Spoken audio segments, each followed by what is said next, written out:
Rompe, oh Dios, las cadenas que les atan. Señor, a ellos y a su familia, a aquellos miembros de su familia y de su comunidad que han venido siendo esclavos de los vicios, del pecado, esclavos del mal, esclavos del enemigo, con tu poder y tu gracia, con tu acción fecunda, rompe esas cadenas que le atan y permítele, Señor, a cada uno de ellos experimentar la alegría, el gozo y la paz de tu Espíritu.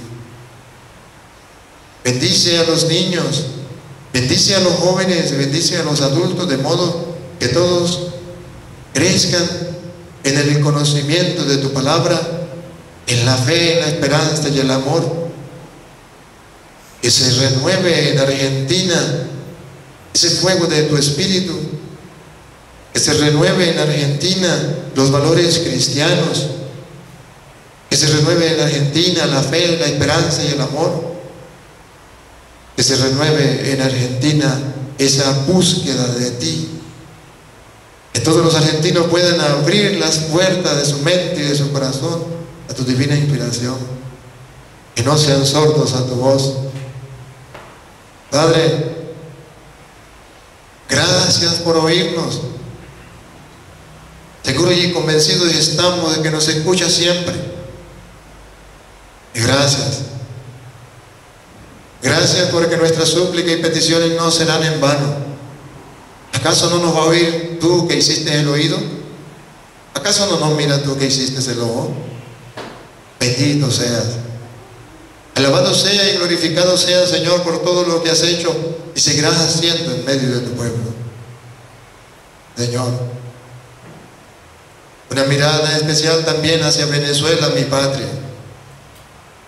Hoy más que nunca necesitamos de ti. Oh Dios mío, ven en nuestro auxilio. Señor, date prisa en socorrernos. Ilumina a los que están gobernando mi patria, para que busquen no el bienestar propio, sino el bienestar de la comunidad. Rompen las cadenas, los pactos que han hecho con Satanás a través de la brujería, la superstición, la hechicería, a través de los brujos, los babalaos, los santeros. Soberano y eterno Dios, con tu poder y tu gracia destruye todo pacto que se haya hecho en Venezuela y rompe las cadenas con que Satanás ha tenido atado a tantos venezolanos y a esta patria mía que tanto amo. Escucha mi ruego, escucha mi súplica, Señor. Soberano y eterno Dios, no permita que los países, por amor a las riquezas de nuestra patria, se enciendan en guerra. Señor, paraliza ese deseo que hay de búsqueda desenfrenada de las riquezas, explotando a las naciones más pequeñas, esclavizándolas. Que haya una solución pronta en mi país y que en el mundo entero reine la paz, que las potencias mundiales sean capaces de ponerse de acuerdo para ayudar a los pueblos más pequeños. Soberano y eterno Dios, gracias. Gracias porque nos escuchas. Gracias porque estás pendiente de nosotros y cual Padre siempre quiere darnos lo mejor. Y una última petición por todos los que nos siguen a través de las redes sociales, que son fieles seguidores de tu palabra. Ayúdales, Señor, que se acreciente en ellos la sed y el hambre de ti, y que puedan saciarse cada vez que entran en oración y que leen tu palabra. Dale la sabiduría que le dio a Salomón, y la fuerza y la gracia de tu Espíritu que le dio a los apóstoles, para que todos aquellos que escuchan tu palabra sean fieles testigos del Evangelio en el mundo entero, que puedan transmitir tu mensaje a los que todavía no lo conocen o a aquellos que se han desviado. Te pido por los hermanos separados, para que tú los hagas volver y haya un solo rebaño bajo un solo pastor. Oh Dios, gracias. Gracias por esta bella oportunidad que nos brinda de estar aquí. Queremos seguir en tu presencia y queremos seguir compartiendo tu palabra. Señor, que no seamos sordos a tu voz. Señor, que no seamos sordos a tu voz. Padre, y en nombre de tu Hijo Jesucristo, por la acción de tu Santo Espíritu como sacerdote tuyo, te pido que liberes a todos los hermanos que están aquí presentes y los que nos siguen a través de las redes sociales de toda atadura del mal, de toda influencia del enemigo, que si es tu voluntad les restablezca plenamente la salud corporal y espiritual y que les ayude a crecer en gracia, en santidad, en fe, en esperanza y en amor.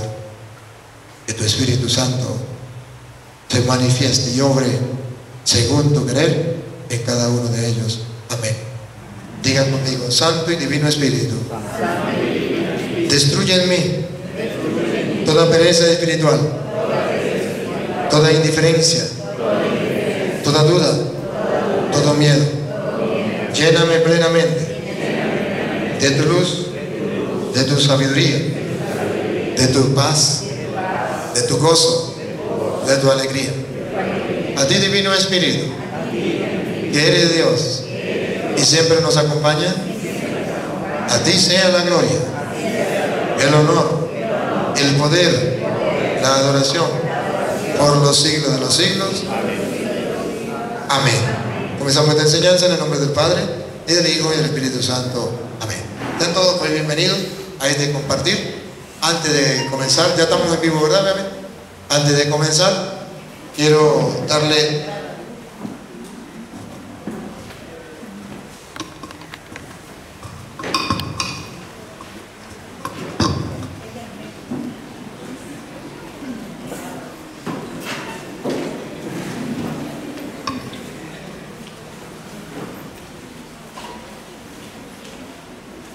bien. Antes de comenzar, quiero dar un saludito a mi hermano Luis Mejías, el lector oficial que no ha podido venir, pero está de cumpleaños. Está cumpliendo años mi hermano Luis. Y de aquí, desde la Argentina, tierra del Papa, un abrazo para Luisito, un fuerte aplauso para Luisito, el lector Luis. Que Dios te siga bendiciendo y te siga ayudando en todo momento. Que la palabra de Dios siga creciendo en su corazón, en su vida. Y muchas gracias porque a través de usted muchas personas han podido gustar y saborear la palabra de Dios gracias a esa voz que Dios le dio y que es dulce a nuestro oído cuando lee la palabra de Dios, porque la lee espectacular. Que Dios le siga dando muchos años de vida, Luisito, donde quiera que se encuentre, que Dios te bendiga y te guarde. Bien, vamos a comenzar.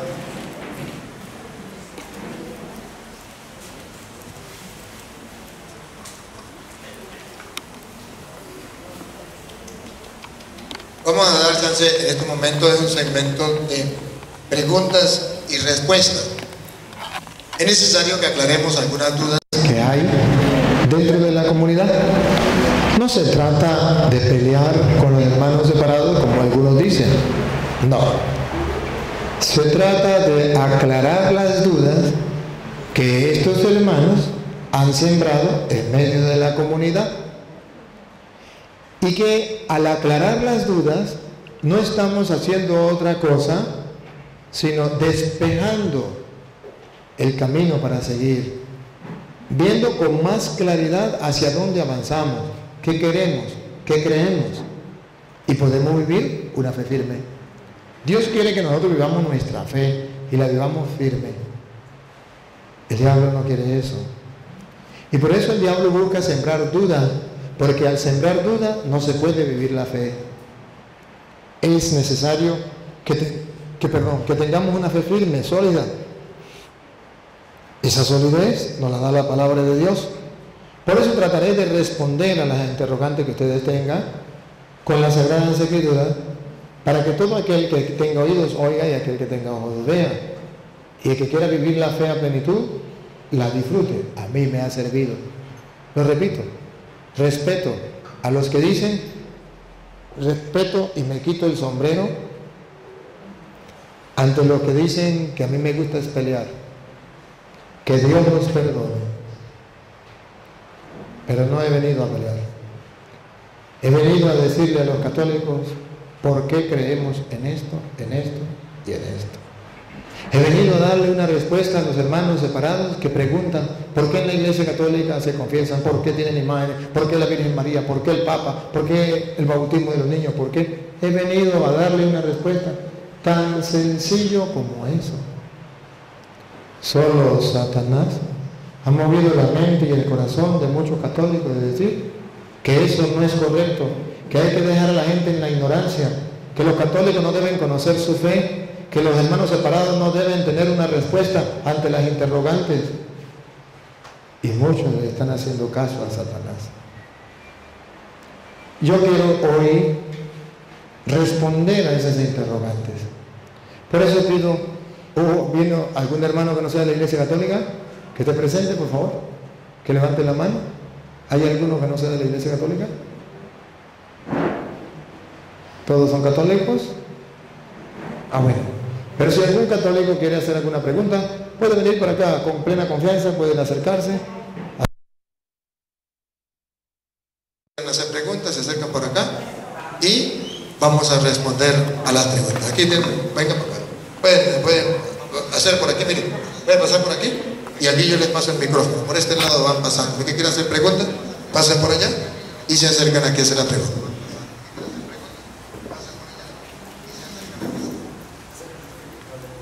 Buenas tardes, padre. Yo tenía una pregunta que hacerle, era sobre en qué parte de las Sagradas Escrituras habla sobre el ángel de la guarda. Cómo uno puede, he escuchado que algunas personas le ponen su nombre, otras que el nombre ya está dado por Dios. ¿Qué se habla del ángel de la guarda? ¿Qué se puede saber a través de las Sagradas Escrituras? Las Sagradas Escrituras hablan de que nosotros tenemos nuestro ángel. En la cita exacta donde está el ángel de la guarda no la sé, pero sí sé dónde está el trabajo de los ángeles que vienen a protegernos y ayudarnos a nosotros, según dice Hebreos capítulo 1. Vamos a ver desde el versículo 5 en adelante. Ahí habla de lo que es el Hijo de Dios y de lo que son los ángeles y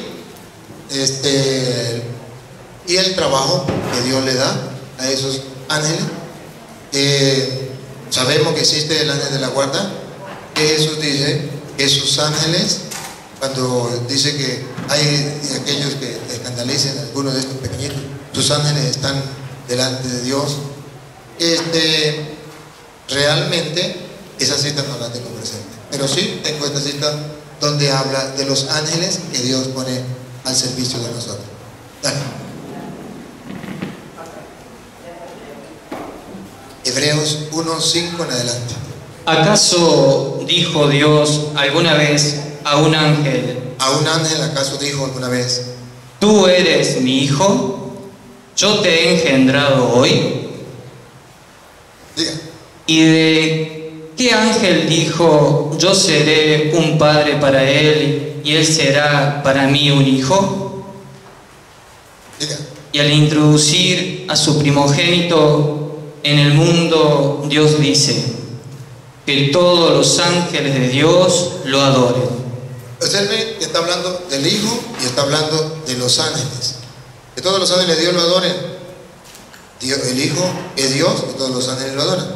Ahora va a decir más adelante cuál es el trabajo de los ángeles. Siga.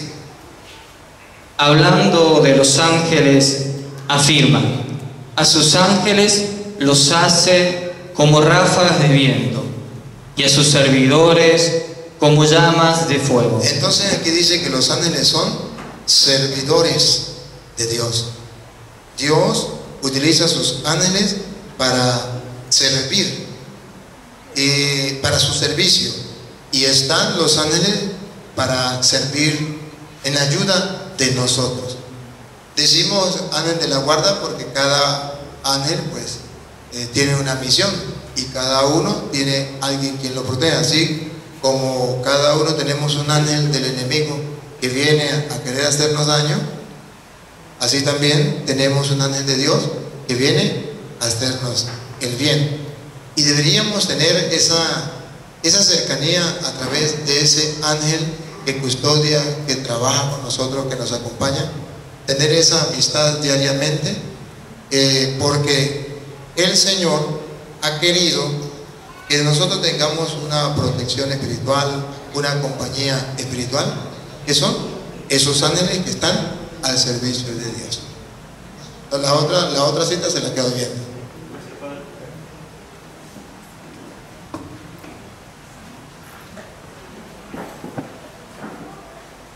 Buenas tardes a todos. Buenas tardes, Padre Rector. Bienvenido a Argentina. Bueno, mi pregunta es, Padre, como catequista de la zona donde vengo yo de Tucumán, aprovecho para saludar a todo el ministerio donde vengo yo, de la Renovación. Una vez le preguntaba yo por ahí que era muy necesario de aprender la apologética y saber demostrar y defender nuestra fe, de no quedar siempre callado cuando nos preguntan algo.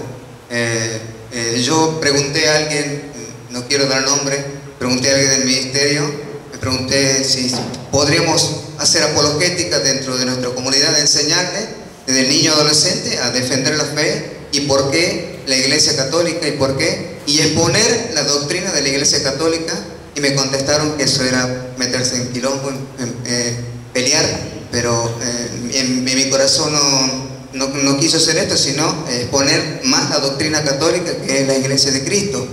Me pidieron versículos, capítulos, y bueno, yo por supuesto se lo dije, pero me gustaría que usted lo transmitiera a los hermanos con su sabiduría, como usted es un sacerdote del Señor, y yo he venido acá a preguntar eso. Me gustaría que se lo respondiera. Sí, algunos sienten odio y rechazo hacia la palabra apologética y no saben ni siquiera por qué. Alguien inventó y dijo que la apologética era pelear con los evangélicos. Eso lo agarraron y lo repiten como loro. Ustedes saben que el loro se aprende una frase, una palabra, y lo repite, y lo repite, y lo repite, pero no es capaz de pensar por su propia cuenta. Así también en la iglesia hay personas que son como loros y comienzan a repetir: la apologética es pelear con los evangélicos. Eso es malo, eso es pelear con los evangélicos. Eso es malo, es pelear con los evangélicos. Pero nunca se han metido a estudiar a ver si es verdad o es mentira. Nunca. Traigo a la memoria un obispo de Venezuela. Le dijeron que yo iba a dar una enseñanza de apologética y que eso era pelear con los evangélicos. Y me había invitado un sacerdote y me había invitado, le había dicho al obispo que yo iba, pero no le había dicho para qué. Y el obispo le ha dicho que sí, que iba a dar una enseñanza, pero cuando le dijeron que era apologética y que era pelear con los evangélicos, el obispo se enfureció porque le dijeron que era pelear con los evangélicos y yo estaba en contra del ecumenismo. Cuando iba a comenzar a las 8 de la mañana, el padre llega así, él era muy activo, muy alegre, y llega cabizbajo, triste. Me dice: padre, si supiera. Le dije: ¿qué? Acabo de recibir una llamada, viene el obispo. Y le dije: pues qué maravilloso que venga el obispo, me parece espectacular. Y yo: no, pero es que viene bravo, porque le dijeron que usted venía con la apologética y yo pelear con los evangélicos. Y le dije: ¿y cuál es el problema que venga el obispo?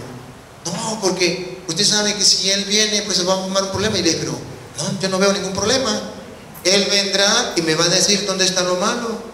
Y que me diga dónde está lo malo, yo me corrijo. Y eso no es ningún problema, eso es algo bueno.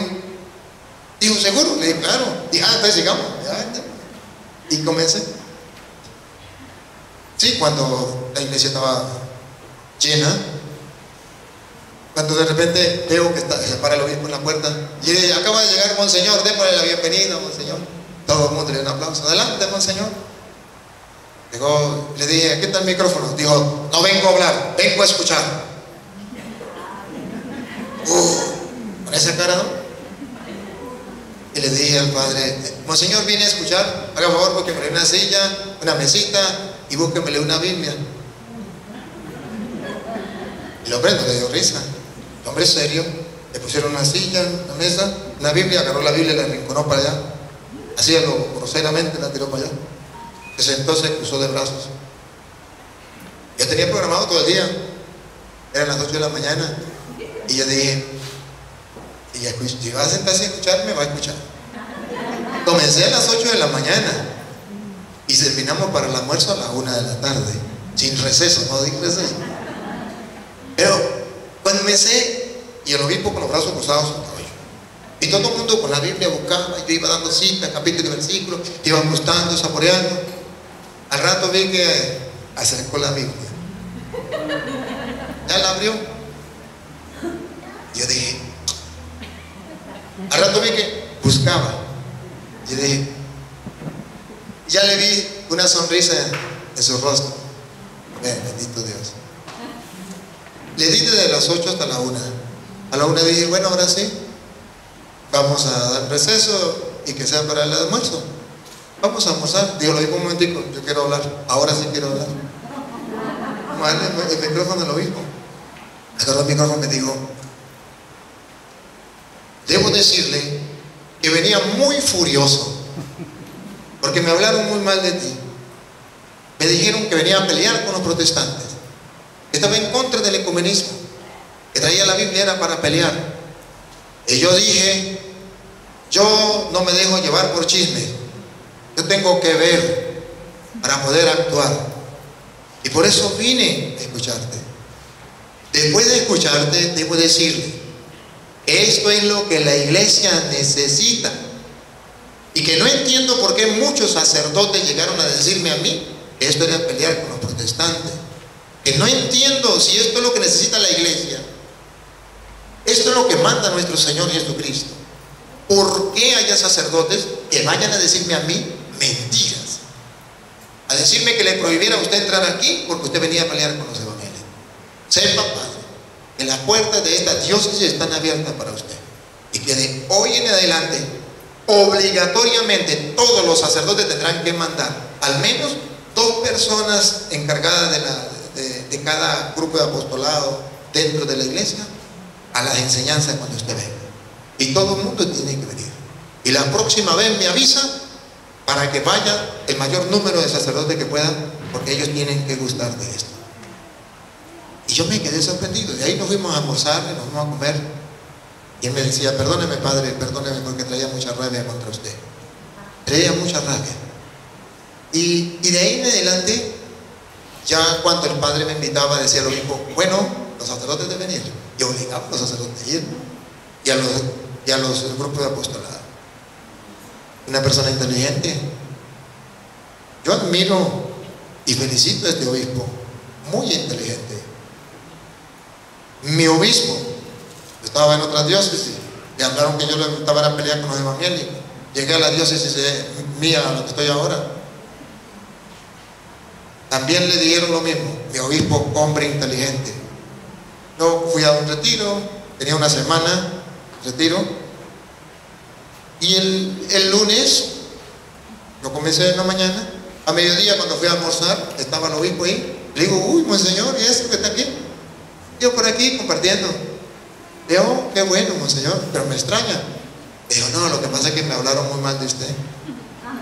Me dijeron que había venido a pelear con los evangélicos y yo quería darme cuenta yo mismo. Toda la mañana estuve detrás de una columna, escondido, escuchándote. Pero te felicito. Esto es lo que necesitamos en la iglesia. Y mi obispo, después de que era enemigo número 1 del trabajo que yo estoy haciendo, ahora es el que me apoya y es el que me da permiso para que yo vaya por el mundo entero. Eso se llama ser una persona inteligente. Vaya mi respeto para Monseñor Moronta. Lo aprecio mucho. Admiro su inteligencia, su sabiduría, porque es una persona inteligente.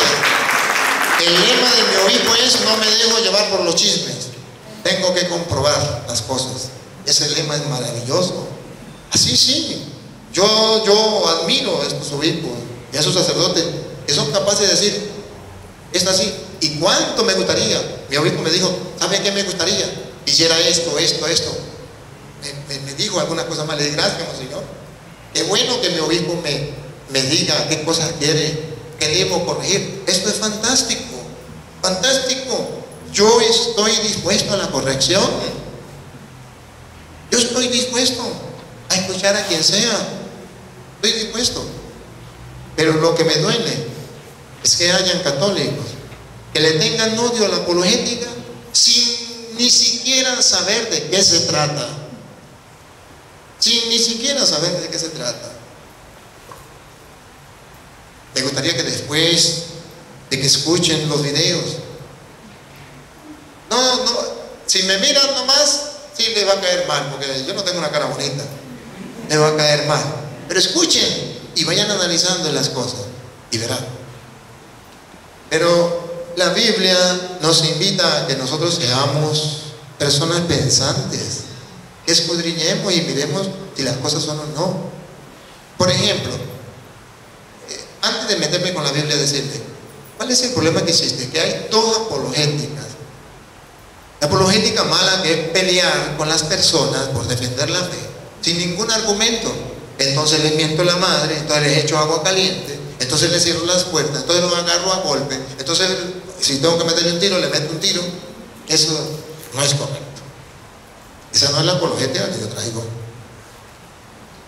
La apologética buena es la que practicaron los apóstoles, la que practicó Cristo, la que practicaron nuestros padres en la fe, los padres de la iglesia, los que practicaron aquellos hombres que incluso nos dejaron una fe limpia. ¿Por qué?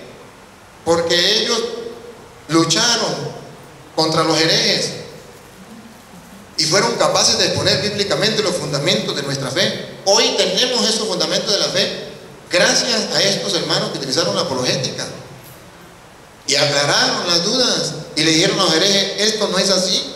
Eso está en la historia de la iglesia. Solo alguien que desconozca la historia de la iglesia puede decir que la apologética es mala. Hay una apologética buena, que es dar razón de nuestra fe, que el mismo Pedro lo dice.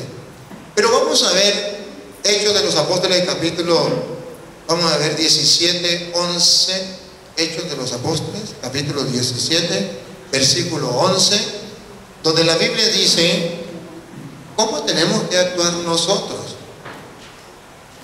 Nos dicen algo, ¿debemos comérnoslo así? ¿O debemos investigar en la Sagrada Escritura para ver si es verdad o es mentira? ¿Qué dice la Biblia?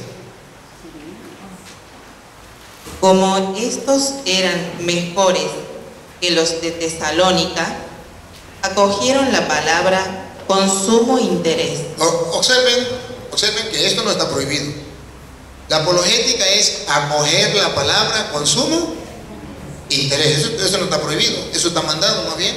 Los que son buenos, mejores que los otros, acogen la palabra con mayor interés. ¿Y qué hacen? Dale. Y examinaban toda palabra, y examinaban todos los días las Escrituras para verificar la exactitud de lo que oían. Eso es apologética. Otra vez. Como estos eran mejores que los de Tesalónica, acogieron la palabra con sumo interés. Esto es lo primero que se pide en la apologética, que le agarremos un amor a la palabra con sumo interés, que le pongamos alma, corazón y vida, que nos enamoremos de la palabra de Dios. ¿Eso es malo? No, eso es malo, no es malo eso, no es malo.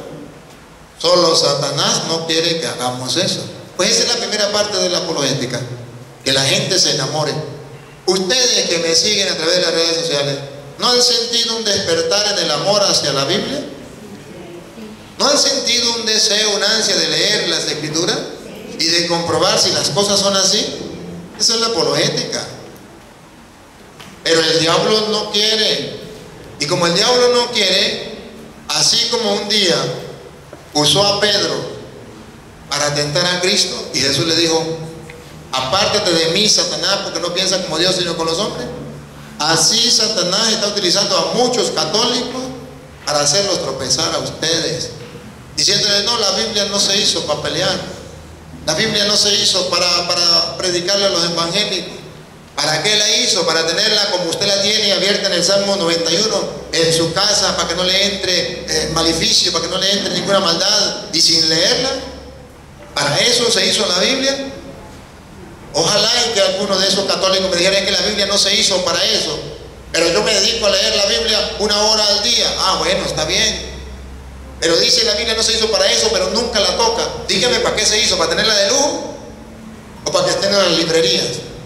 ¿A dónde debe estar la Biblia? Y por algo la Biblia dice, Juan 1:14, la palabra de Dios se hizo carne y habitó entre nosotros, para que nosotros también la hagamos carne. Ya se hizo carne en María, se puede hacer carne en nosotros. La palabra de Dios se hizo carne y tiene que hacerse carne. No es tener la Biblia, es hacerla carne, es vivirla, es leerla, es gustarla. Lo más curioso es que todo aquel que está en contra de la apologética es porque no lee la Biblia. Examinen para que vean. Yo sé que hay alguno que está en contra de la apologética que me está escuchando. A las pruebas me remito. Juzgue por usted mismo. ¿Estás leyendo las Escrituras? No te engañes, no la estás leyendo. Y por eso es el odio que sale hacia la apologética. Por la pereza espiritual que tiene, que no quiere leer las Escrituras. Entonces, no quiere que otro lea las Escrituras. No quiere que otro se empape de la palabra del Señor. Y como a lo mejor tiene un puesto dentro de la iglesia, quiere conocer a Jaimito, darle un carguito, entonces ahora se cree el todopoderoso o la todopoderosa dentro de la iglesia, y como tiene poder, aplasta a aquel que quiere leer las Escrituras, que quiere saborear y conocer las Escrituras. Cuenta le tendrás que entregar a tu Dios el día en que te mueras, porque esas Escrituras es la semilla del reino que debe ser sembrada en todos los corazones, y usted, en vez de estar en contra, debe estar a favor de aquellos que siembran la palabra del Señor. Repítalo, dice.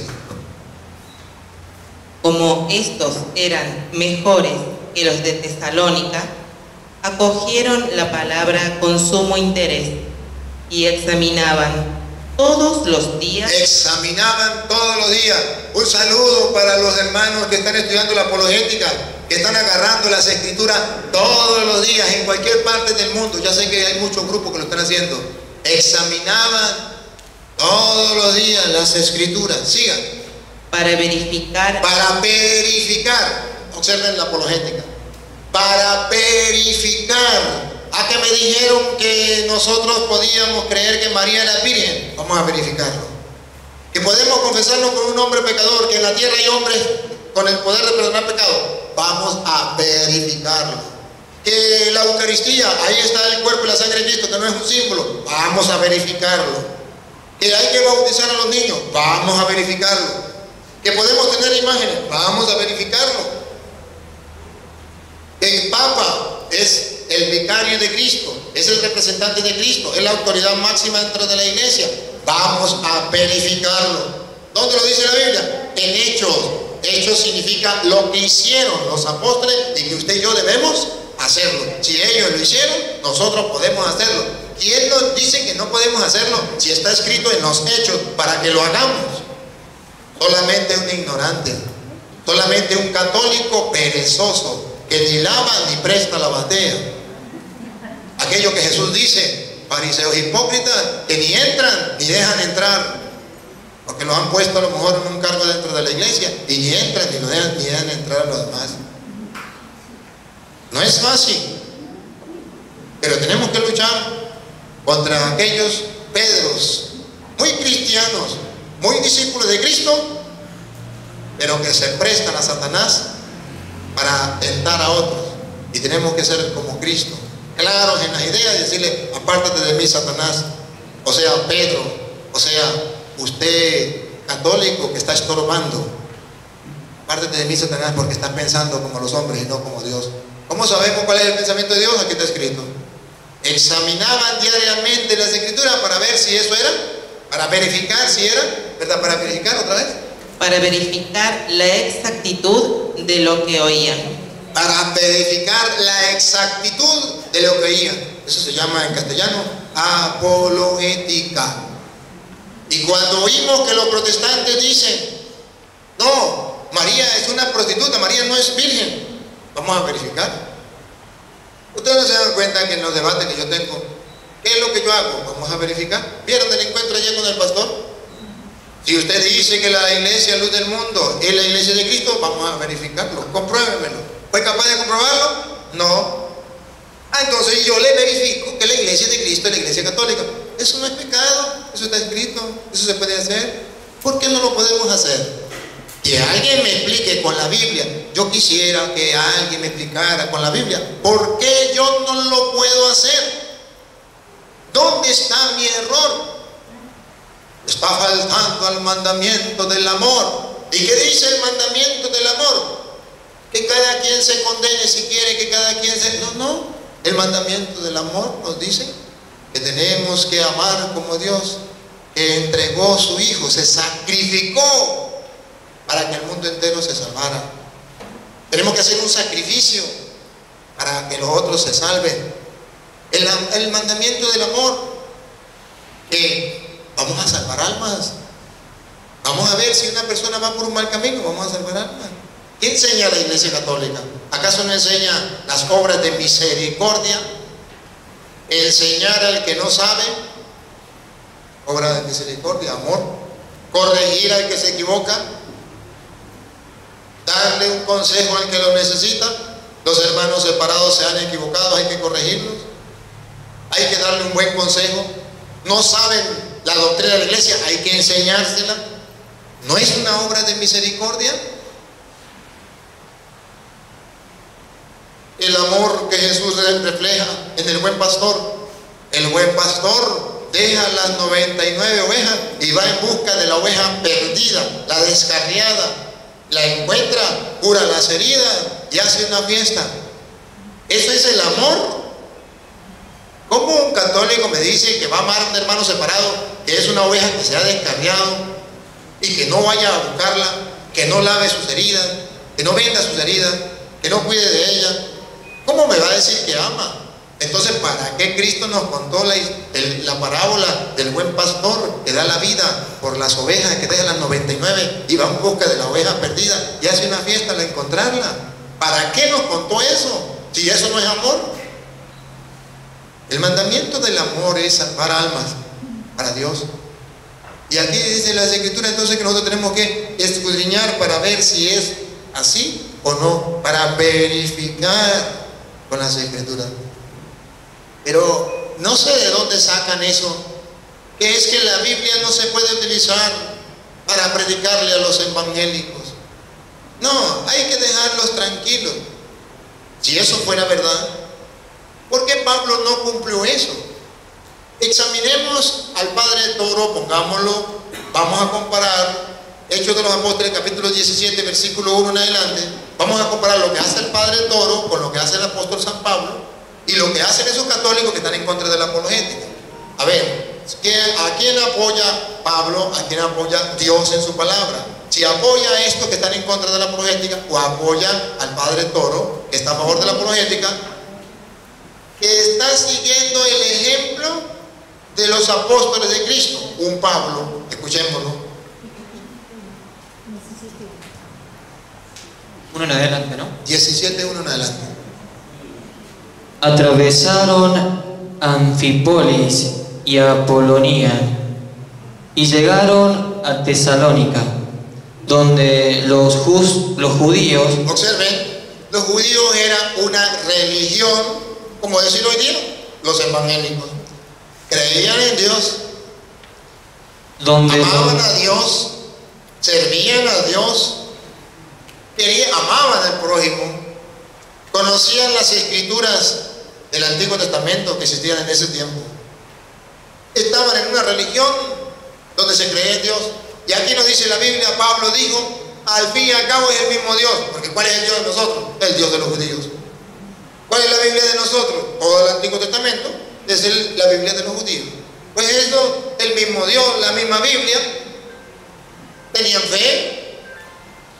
Y Pablo nos dijo, pues que estos hermanos sigan ahí en esa religión, porque al fin y al cabo es el mismo Dios, es la misma Biblia. Al fin y al cabo Dios va a salvar a todo el mundo igual. Que ellos sean judíos y que nosotros no seamos judíos, pues ¿cuál es el problema? ¿Qué vamos nosotros a pelear con ellos? Hay que ser ecuménico, hay que pelear con los evangélicos. Vamos a decir, Pablo lo hizo. Vamos a ver, encontró unos judíos, ¿vale?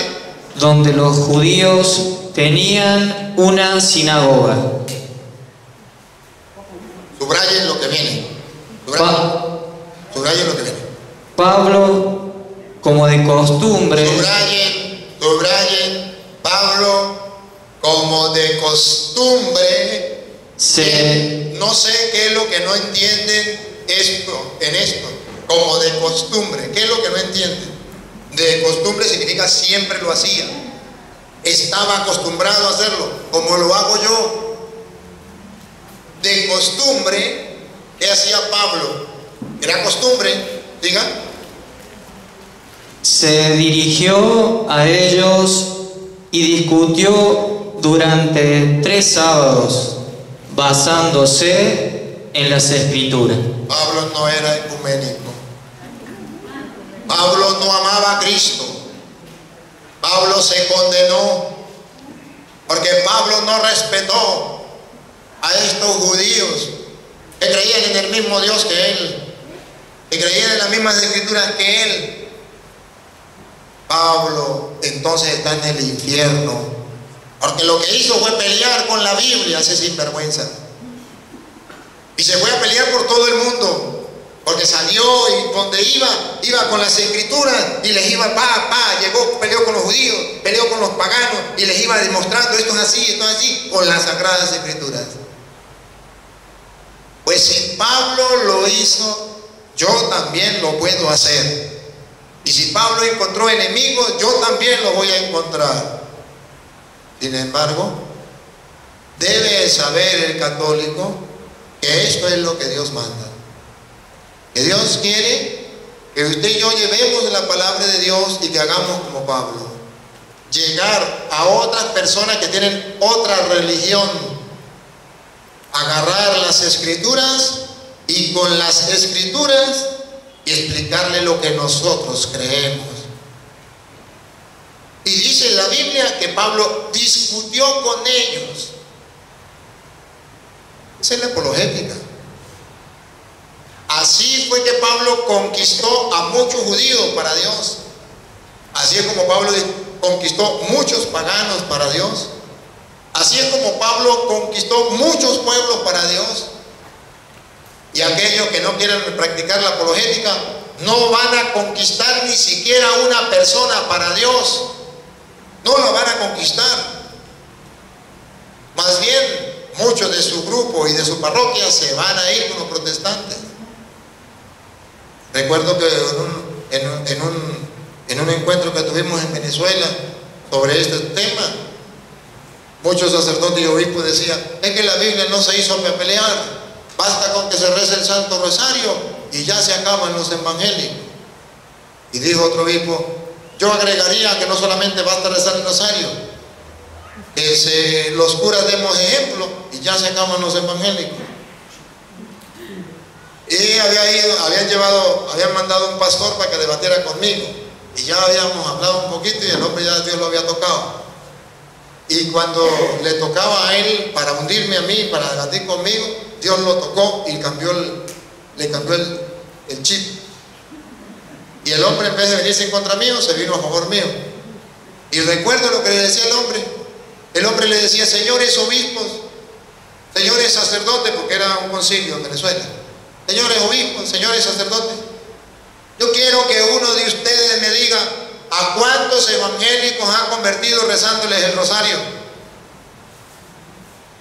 ¿A cuántos evangélicos han convertido, como dice el señor obispo, dándole buen ejemplo? Díganme cuántos han convertido. Dicen que vienen a ver las luces y las sombras en la iglesia, pero vienen con los ojos tapados. ¿Cómo lo van a ver? No pueden ver.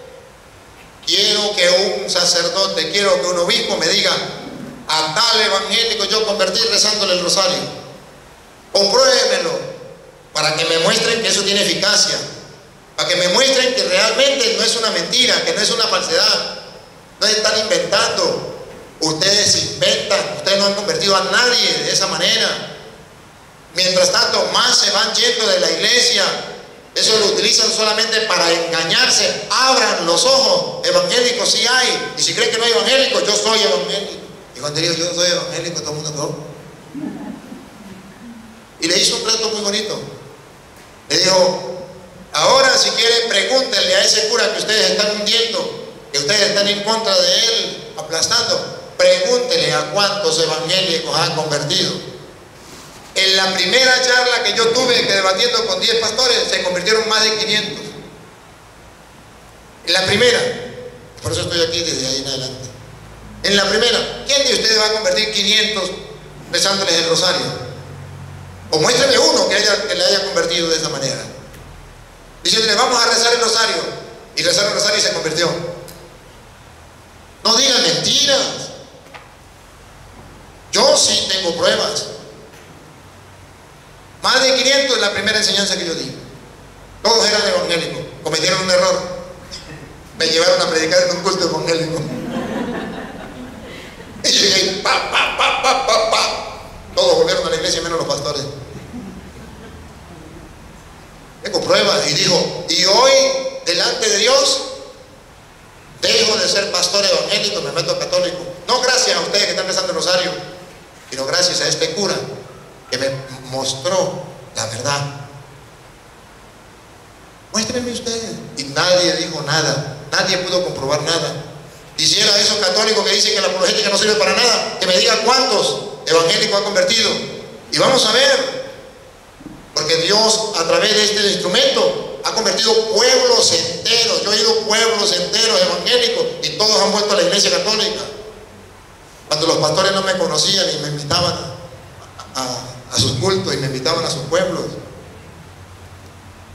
me convertían. Y hoy día en Estados Unidos, en Argentina, en Paraguay, en Guatemala y en Guatepeor, muchos se están convirtiendo. Entonces que me digan ellos cómo es. Yo espero el método. Me digan cuál es el método y yo lo hago. Ustedes han visto esos pastores que saben mucho y que llegan ahí y ustedes ven, empezamos a hablar y se les acaba la inteligencia, se les embota la mente y esto que saben muchísimo, ¿qué pasó? Pura mentiras, así engañan a la gente. Pero el católico anda engañado. Pablo, otra vez, repítalo de nuevo. Lo último.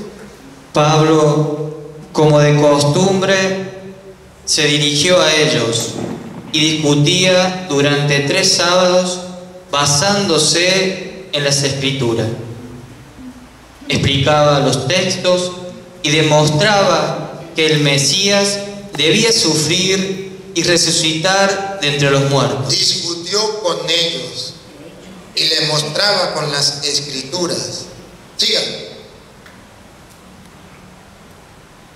Y el Mesías afirmaba: este Jesús que yo les anuncio. Algunos se convencieron. Ahí está la apologética, otra vez. Algunos se convencieron. ¿Escucharon? Es así como se convencen. Es así como se convierten. Si no, denme otro método. Díganme, señores obispos, díganme, señores sacerdotes, díganme, señores diáconos, díganme, señores seminaristas, díganme, señores laicos, díganme otro método para convertir a los protestantes, pero que sea efectivo, que me prueben. Si yo les digo que esto es efectivo, les doy pruebas. Tengo testimonio, ustedes vieron donde el pastor que estaba leyendo la Biblia en ese instante se convirtió. ¿Lo vieron? Los que han visto los videos. ¿Han visto donde otros han venido a dar su testimonio? Ustedes son testigos de eso. ¿Cuántos de ustedes no les ha pasado? Que por esos videos se han convertido. No podemos negarlo. Pero el diablo está enojado. Y hay una razón. Ha mandado a muchos Pedros a tropezar, a muchos Cristos. Pero no somos capaces de tener las ideas claras como Cristo, aparte de mí, Satanás. Porque no piensa como Dios, sino como los hombres. Yo no estoy haciendo nada contrario a las Escrituras, pero es que hay una cita que ellos se agarran. Es que resulta que 2 de Timoteo capítulo 2 versículo 14, ahí dice que prohibido la apologética. Vamos a leerlo, vamos a leerlo. Y ahí dice eso, bueno, vamos a ver. Ustedes verán la diferencia de las dos apologéticas aquí. La primera, aquel que va a pelear sin fundamentos bíblicos. Entonces se agarra a pelear con un evangélico, no tiene fundamento bíblico, se ponen bravos, salen odiándose. Es otra cosa. Pero ustedes van a ver que en el versículo 14 habla de la apologética que no sirve para nada, que la iglesia no acepta. Y en el versículo 24 habla de la apologética que la iglesia sí acepta. Van a ver dos clases de apologética. La primera, versículo 14, 2 de Timoteo.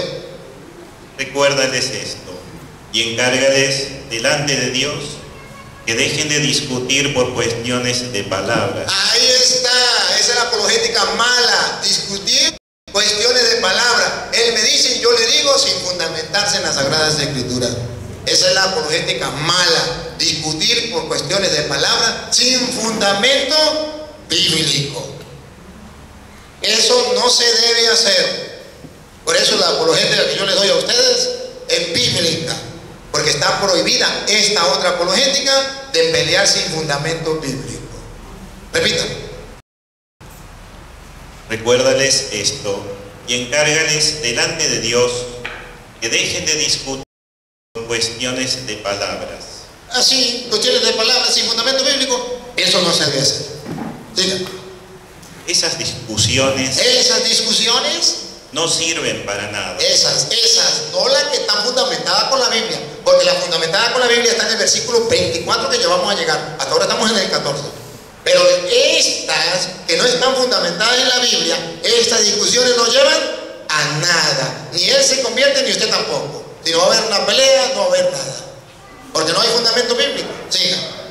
Solo perjudican a los que las escuchan. Solo perjudica a los que se escuchan. Este insulta a este y este insulta a este y no hay nada. Siga. Esfuérzate por merecer la aprobación de Dios como obrero intachable que enseña debidamente el mensaje de la verdad. No debes pelear con los evangélicos sin fundamento bíblico. Esa apologética no. Más bien debe hacer algo, otra vez. Esfuérzate. ¿Qué es lo que tienes que hacer, católico? Esfuérzate por merecer la aprobación de Dios. Por merecer la aprobación de Dios, que Dios te apruebe, que Dios te felicite. ¿Por qué?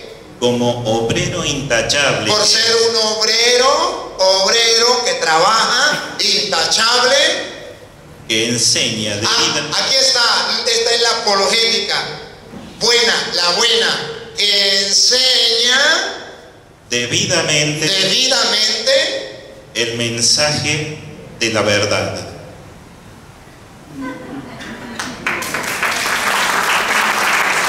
Eso no está prohibido, pero el católico no sabe distinguir entre una apologética que se pelea sin fundamento bíblico y una apologética donde se enseña fundamentado en la verdad de la palabra de Dios.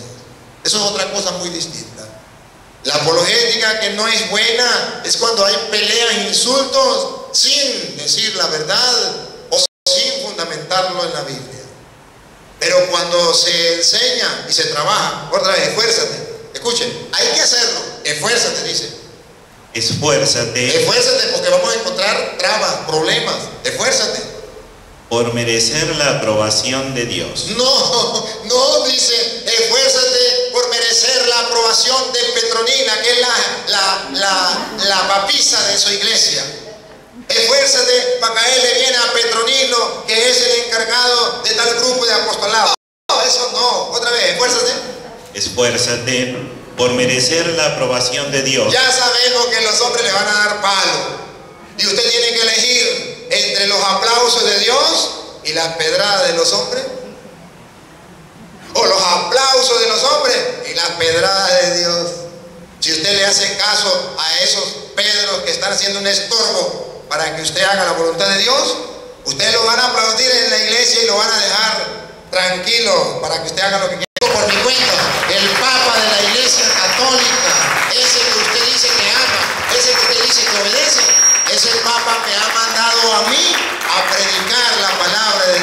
tenemos la constancia. Y hay algunos católicos ignorantes que dicen, pero el año de la misericordia ya pasó. Cuando llegamos al Papa y alguien le dijo, pues señor, su santidad, algunos dicen que el año de la misericordia ya pasó. Y el Papa sonriente dijo, la misericordia de Dios es eterna. Ustedes siguen trabajando y no sé hasta cuándo. Pero hay algunos ignorantes que dicen, no, la misericordia de Dios ya pasó, el año de la misericordia. No. El Papa dice, la misericordia de Dios es eterna. Y ustedes, ahorita en abril, el año pasado nos reunimos con él. Y yo, no, ustedes siguen trabajando. Yo, cuando terminó el año de la misericordia, estaba en un retiro con sacerdotes. Y terminé el retiro con los sacerdotes en una diócesis. Y dije, gracias Señor. Gracias, ya terminé. Bendito sea Dios. Y le di gracias al Padre. Vamos a darle gracias a Dios porque me dio la oportunidad de ser misericordia. Y se acabó el año de la misericordia. Y terminé. Y cuando salí me dice el obispo, te equivocaste. El Papa acaba de sacar un comunicado y dice que los misionarios de la misericordia continúan. ¿Sí? Me llevó y me mostró y dije, oh. Y tienen un encuentro con él en Roma de nuevo. Y nos tocó que viajar otra vez a Roma al encuentro con el Papa. Pero eso no lo saben muchos. Me dicen, ya pasó el año de la misericordia. No. Tengo permiso, por si algunos no lo saben, por el vicario de Cristo, autorizado a cualquier parte de los confines de la tierra para ir a predicarle al mundo la palabra del Señor y para perdonar los pecados reservados a la Santa Sede. ¿Lo busqué yo? No, yo ni lo sabía. Un día me llegó una carta de Roma y era para mí. ¿Por qué me escogió Dios? No lo sé, ni me pregunten. Pero así lo quiso Dios. Entonces, busquen la aprobación de Dios. Busquen la aprobación de Dios. No busquen la aprobación de los hombres. Yo sé que muchos odian al Papa dentro de la misma Iglesia Católica, que creen más papista que el Papa. A mí que me importa que el Papa le haya dado permiso, eso no me importa. Claro, usted es más papista que el Papa, se le respeta. ¿Listo? ¿Sí? Ajá. Repítalo. Busque la aprobación de Dios. Esfuérzate por merecer la aprobación de Dios, como obrero intachable que enseña debidamente el mensaje de la verdad. Enseña debidamente el mensaje de la verdad. Esa es la apologética. Enseñar debidamente el mensaje de la verdad. Yo lo hago. Siga. Evita conversaciones inútiles. Las que son inútiles, las que no van con la palabra de Dios, eso sí, evítalo. Evítalo. Siga. Y extrañas a la fe. Evita las conversaciones. Otra vez, escuche. Evita conversaciones inútiles y extrañas a la fe. Eso no lo saben los católicos. Los que dicen que hay que ser ecuménico. Ojo, yo no estoy en contra del ecumenismo. Hay un ecumenismo verdadero y un ecumenismo falso. El ecumenismo verdadero dice Vaticano II, Unitatis Redintegratio, número 4, y de ahí en adelante dice que es el ecumenismo.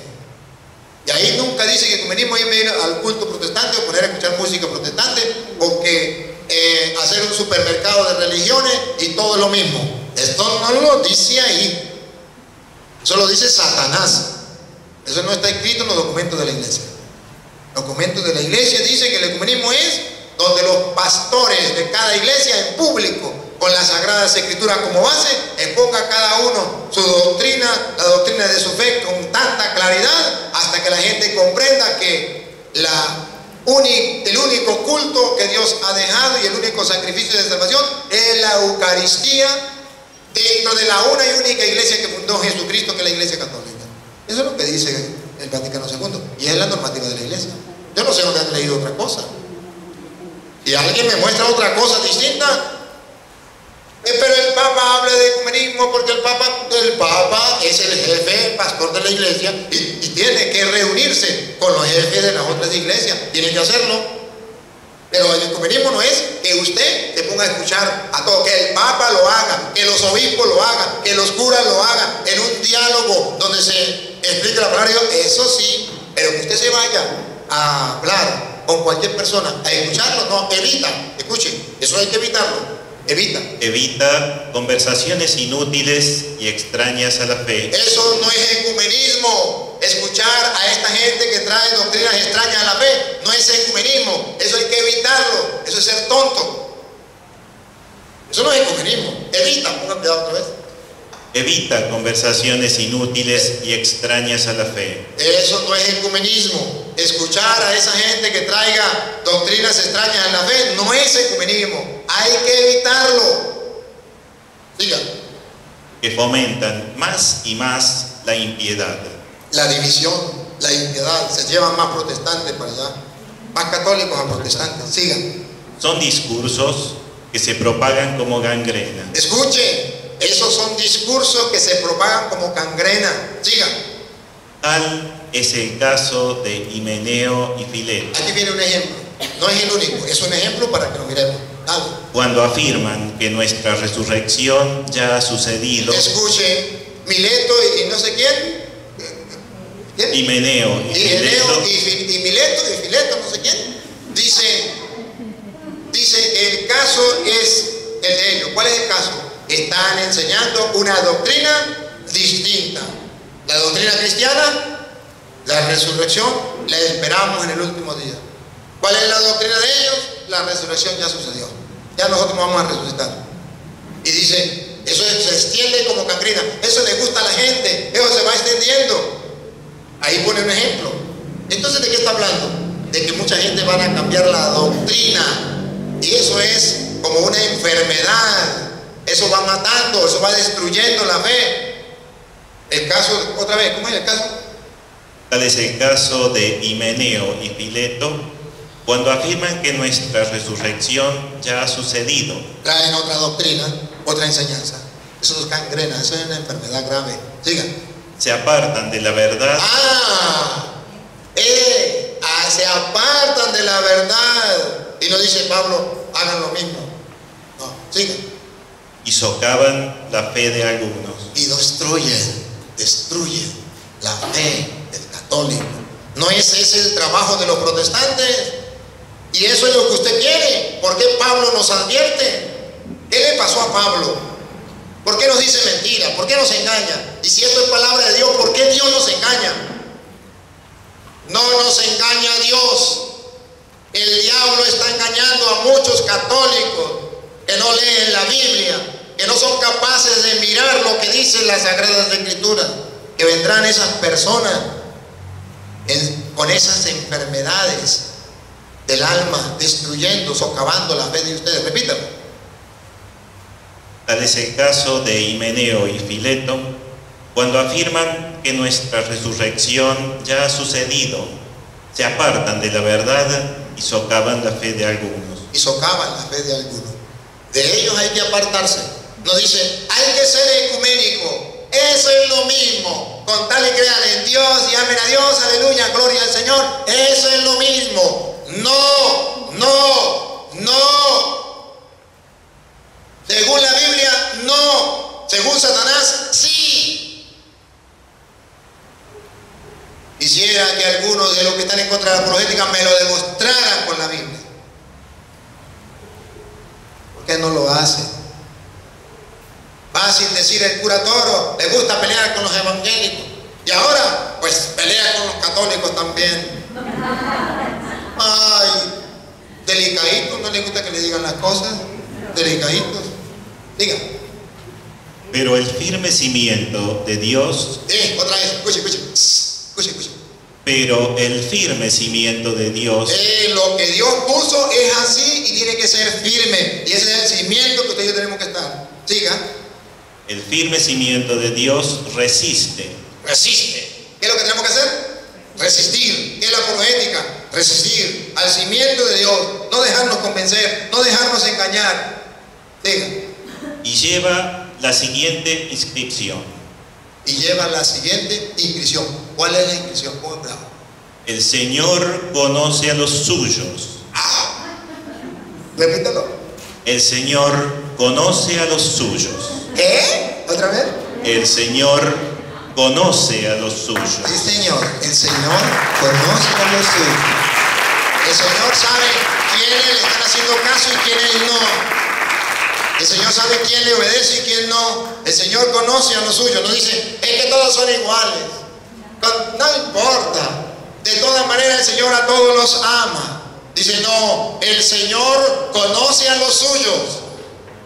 ¿Te das cuenta la mentira que dicen que al fin y al cabo todo es lo mismo? No, si todo fuera lo mismo, no dijera, el Señor conoce a los suyos. Esa es la inscripción. Hoy el diablo ha engañado a la gente diciéndole, eso es lo mismo. Pablo dice, no, el Señor conoce a los suyos. Y esa es la inscripción. Diga.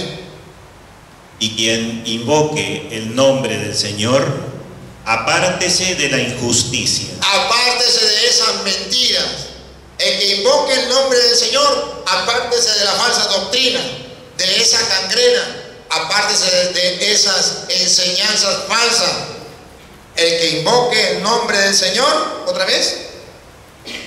El que invoque el nombre del Señor, apártese de la injusticia. No dice, únese a ellos, que eso es ecumenismo.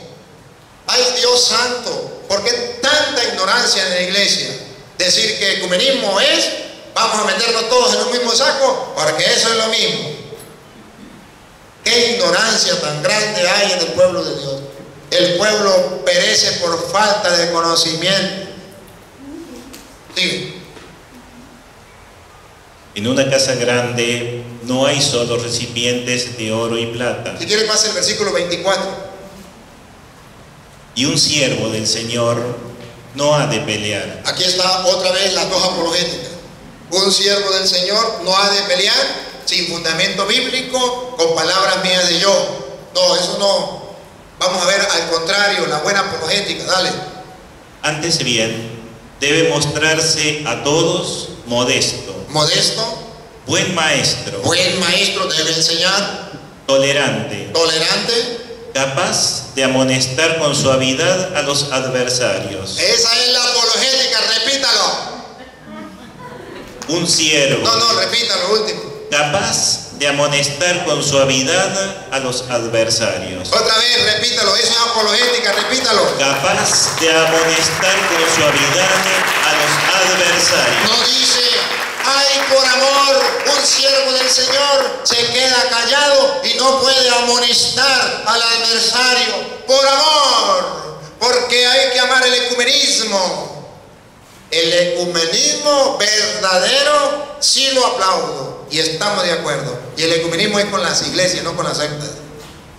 Con las sectas la apologética, porque las sectas no aceptan el ecumenismo. La iglesia sí, las sectas no.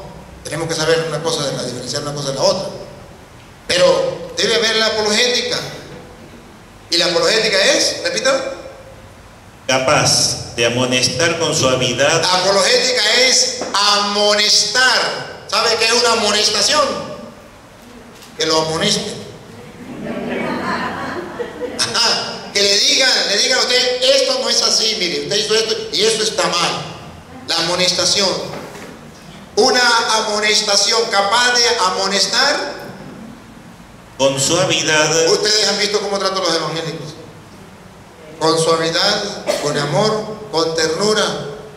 Yo, más bien ellos me han tratado a mí mal. ¿Vieron, por ejemplo, los mellizos que me mentaron hasta la madre? Y yo estoy cumpliendo lo que dice la Biblia para taparle la boca al diablo, que dice que la apologética es pelear con los evangélicos. Si eso fuera verdad, me hubiesen visto peleando con esos mellizos. No, hermanos. Solamente que hay personas que hablan, bla, bla, bla, bla, bla, bla, bla, y dicen, no saben ni a dónde están parados. Y repiten como loro, la apologética es pelear. Pero aquí está escrito, y el mundo entero ha de saber, porque el padre Luis Toro va con la apologética y enseña la apologética. ¿Y por qué la apologética es buena? Repítalo. Amonestar con suavidad a los adversarios. A los adversarios. Un llamado. Hago un pare aquí. Hermanos que están enseñando la apologética y gustando la apologética. No olviden que hay que amonestar a los adversarios para que Dios... No, otra vez, amonestar. Amonestar con suavidad. Aquí, hermanos que les gusta la apologética, hay que amonestar con suavidad. No podemos rebajarnos a la estatura de los protestantes. Que si ellos nos mientan la madre, le vamos a mentar la madre. No, señor. Así no es. Tenemos que aprender a ser humildes, a bajar la cabeza. Tenemos que aprender a que nos insulten como el maestro. Como cordero llevado al matadero, enmudecía y no abría la boca. Lo insultaba, lo golpeaba. Tengamos paciencia. El hombre más hombre de esta tierra, Jesús de Nazaret, fue humilde. No está bien que usted ame la apologética y usted se rebaje como los protestantes con palabras cochinas, con insultos hacia ellos. La verdad sí hay que decirse, con la palabra de Dios, pero con grosería, con insultos, rebajarse como ellos. No, hermanos, eso no es correcto. Eso está prohibido por Dios. Y la buena apologética no permite eso. La verdad sí hay que decirse, eso no podemos ocultarla. Por la verdad murió Cristo, y si por la verdad tenemos que morir, morimos nosotros. Cristo no lo mataron por adúltero, ni por asesino, ni por sinvergüenza. Lo mataron por decir la verdad. San Juan Bautista lo mataron por decir la verdad, pero lo mataron bien. O sea, murió por algo bueno, por la verdad. No se engañó. Nosotros tampoco podemos callarnos, pero tenemos que seguir el ejemplo de Cristo y de los apóstoles y escuchar el consejo.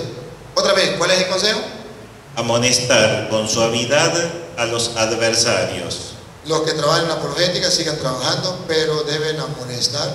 ¿Con qué? Con suavidad. Con suavidad, con suavidad. No con grosería, no con insultos a los adversarios. Todos nuestros hermanos están engañados. Tengamos piedad de ellos. Como un enfermo se le tiene piedad.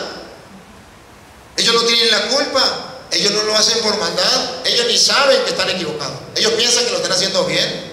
Si lo vamos a rescatar, rescate. La apologética es rescate. Si lo vamos a rescatar, vamos a hacerlo con amor, vamos a hacerlo con ternura, con firmeza. No es irme con ellos. Usted va a rescatar a un drogadicto, entonces me voy a fumar droga con ellos. ¿A dónde va a parar? Como drogadicto. La idea no es irme con ellos. Voy a rescatar a un drogadicto, voy a tener con paciencia, le voy a hablar. Y cuando me diga, fúmese un pitillo, no, gracias, yo no fumo, no. Cuando me insulte, le tengo paciencia. Eso es lo que tengo que hacer. Lo repite y sigue. Amonestar con suavidad a los adversarios para que Dios les conceda el arrepentimiento y el conocimiento de la verdad. Para que Dios le conceda el arrepentimiento y el conocimiento de la verdad, que está ausente en los protestantes. No conocen la verdad. ¿Y cómo la van a conocer si usted no se la predica con paciencia, con amor? ¿Cómo la van a conocer? Y escuchen por qué el diablo mueve a muchos católicos a decir no a la apologética. Escuchen por qué. Solo Satanás está en contra de la apologética y hay un motivo. Pongan la lupa, háganle zoom para que descubran por qué Satanás está moviendo a muchos católicos en contra de la apologética. Escuchen, ahí viene. Así podrán recobrar el juicio. ¿Podrán qué? Recobrar el juicio. Recobrar el juicio que perdieron. Y librarse de la red del diablo, que los tiene prisioneros para hacer de ellos lo que quiera. ¿Por qué el diablo no quiere la apologética? Porque de esa manera se va a liberar a todos aquellos que él tiene en sus redes prisioneros. Por eso Satanás va a mover a muchos cristianos como Pedro para que sean estorbo. Y por eso los que amamos la apologética tenemos que descubrir y decir, apártate de mí, Satanás, porque piensa como los hombres y no como está escrito en la palabra de Dios.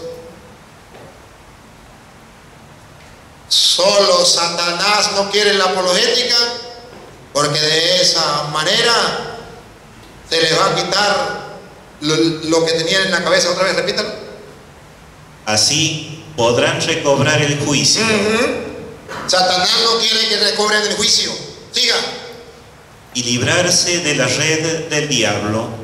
Los católicos que como Pedro son instrumentos de Satanás no quieren esto. Otra vez, ¿qué fue lo que dijo?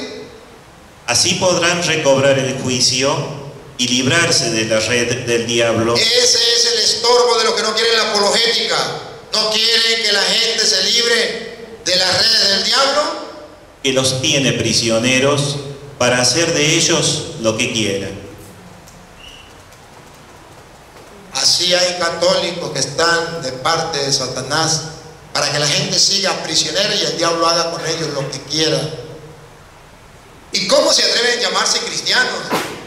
¿Y cómo se atreven a llamarse apóstoles de Cristo? ¿O cómo se atreven a llamarse de qué manera? Estoy mostrándole con la Biblia.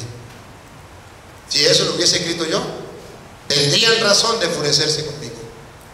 Y ya sé que me están maldiciendo los católicos que están en contra de la apologética. Que Dios les perdone. Pero ni los estoy peleando, ni les estoy mentando la madre, solamente les estoy diciendo el error que están cometiendo cuando están en contra de la apologética. Otro día les respondo otro poquito.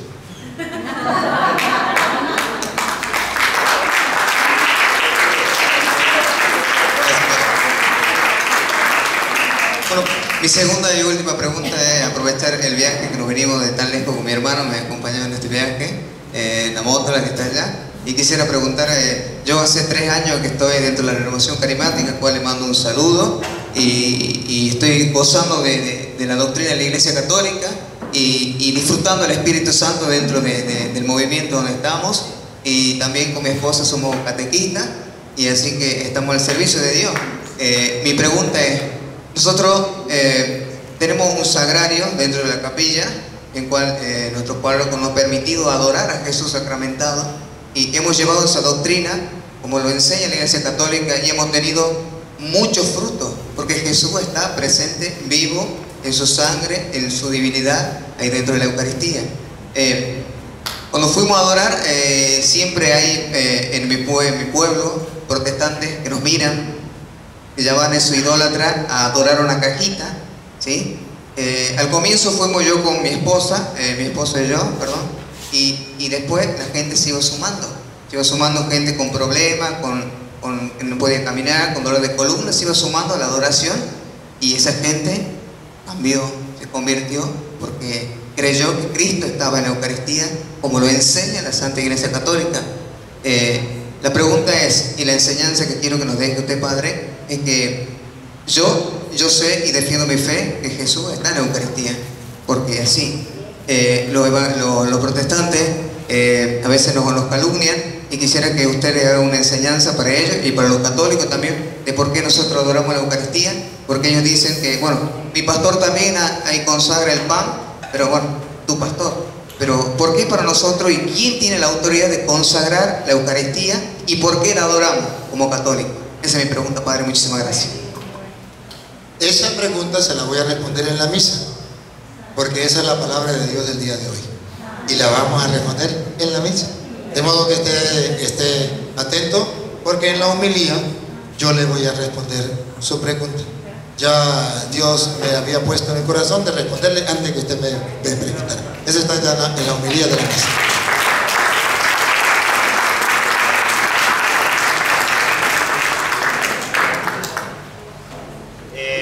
Sí, hay una hermana de la Iglesia Evangélica, Visión de Futuro, puede ser, que me encargó esta pregunta para usted. ¿Por qué los católicos tenemos imágenes? ¿Por qué adoramos a las imágenes? ¿Por qué tenemos estatuas de yeso? Si no pueden hablar, no pueden caminar. ¿Y por qué la Virgen María es virgen si parió a Cristo? La primera, a ver, usted me hizo, de la imagen me hizo varias. ¿Por qué tenemos las imágenes? Fue la primera. ¿Por qué adoramos las imágenes? La segunda. ¿Por qué tenemos estatuas? Gracias. La primera, ¿por qué tenemos imágenes? Porque las imágenes son recuerdo de alguien que nosotros amamos, apreciamos mucho. Las imágenes simplemente es una representación de. ¿Por qué tenemos imágenes? Porque las imágenes hablan más que 1000 palabras. ¿Por qué tenemos imágenes? Porque el ser humano se entiende a través de mensajes de lenguaje. Existe el lenguaje escrito, el lenguaje hablado, el lenguaje simbólico, que son las imágenes. Y así nos hablamos nosotros. Usted puede decir, yo voy a un restaurante, y si no puede, va buscando el restaurante, pregunta, ¿dónde queda el restaurante? Pero también puede encontrar una imagen que le diga que ahí está el restaurante. Una bacha de gasolina, una bomba de gasolina, una estación de servicio. Usted puede decir, ¿dónde queda la estación de servicio? Puede encontrar donde diga, estación de servicio, o encuentra una imagen, una bomba dibujada. Usted dice, ah, la estación de servicio. Entonces, las imágenes también llevan un mensaje. A la pregunta, ¿por qué utilizamos imágenes? Porque las imágenes traen un mensaje. Porque las imágenes nos recuerdan a alguien que nosotros amamos, apreciamos. Y pongo un ejemplo. Si este muchacho es esposo de aquella muchacha, ella a su mamá la ama, pero él a la suegra la odia. Pregunto, ¿cuál de los dos cargaría una imagen de doña Petronila? ¿El yerno que la odia o la hija que la ama? Para la hija que la ama no hay ningún problema cargar una imagen de su mamá, porque es una representación de su madre, porque la ama, porque le recuerda a ese ser importante. Pero para el que odia a la suegra, sí es un problema cargar una imagen. No, él puede cargar una imagen de cualquier otra persona, menos de la suegra, porque dentro de su corazón hay un odio. Puede tener otra imagen. Los protestantes pueden tener una imagen de una mujer semidesnuda. Lo digo por una experiencia. Nos fuimos a un misionero cargaba la imagen de Cristo, la imagen de la Virgen María, de su negocio, donde ponían los días del año, ¿cómo se llama? El calendario. Y llegó y le dijo a los protestantes, hermano, le dejo este recuerdito. ¡No! Pero es que ¿cómo es? Mi negocio, no sé qué, y aquí están los días del año. No, yo no soy idólatra. Entonces tomen de Jesús. No, tampoco. Entonces saca una muchacha que está en traje de baño y le dice, bueno, está bien, no quieres de la Virgen María, no quieres, este sí. Dijo, ese sí. A esa no la odiaba, pero a María sí. Si él odia a la suegra, no va a tener una imagen. Si ella ama a su madre, nosotros los católicos amamos a María y podemos tener una imagen. No hay ningún problema porque la amamos. Amamos a los santos. Los hermanos separados tienen lógica. No aman a María, no aman a los santos. ¿Para qué van a tener una imagen? Porque la imagen nos dice algo. Ahora, la segunda, ¿por qué adoran las imágenes? Entonces, debo decirle que eso sí es calumnia. Eso sí es mentira. Eso se llama pecado mortal. Si yo calumnio a una persona, si yo digo algo de una persona y no es verdad, es una calumnia. Los hermanos separados están calumniando a los católicos, diciendo que los católicos adoramos las imágenes. ¿Sabe por qué lo calumnian? No por maldad, por ignorancia, por desconocimiento, porque ellos no saben qué es adorar. Los pastores solamente le dijeron, los católicos adoran las imágenes, y ellos repiten como loro, pero no examinan a ver si es verdad o mentira. Nosotros no adoramos las imágenes, sí las tenemos, y ya les dije por qué, pero no las adoramos. ¿Qué es adorar? Según la Biblia, adorar es algo distinto a lo que piensan los protestantes. Para los protestantes adorar es tocar, besar, prender vela, arrodillarse, para ellos. Pero para la Biblia no. Ningún protestante me puede mostrar en la Biblia eso.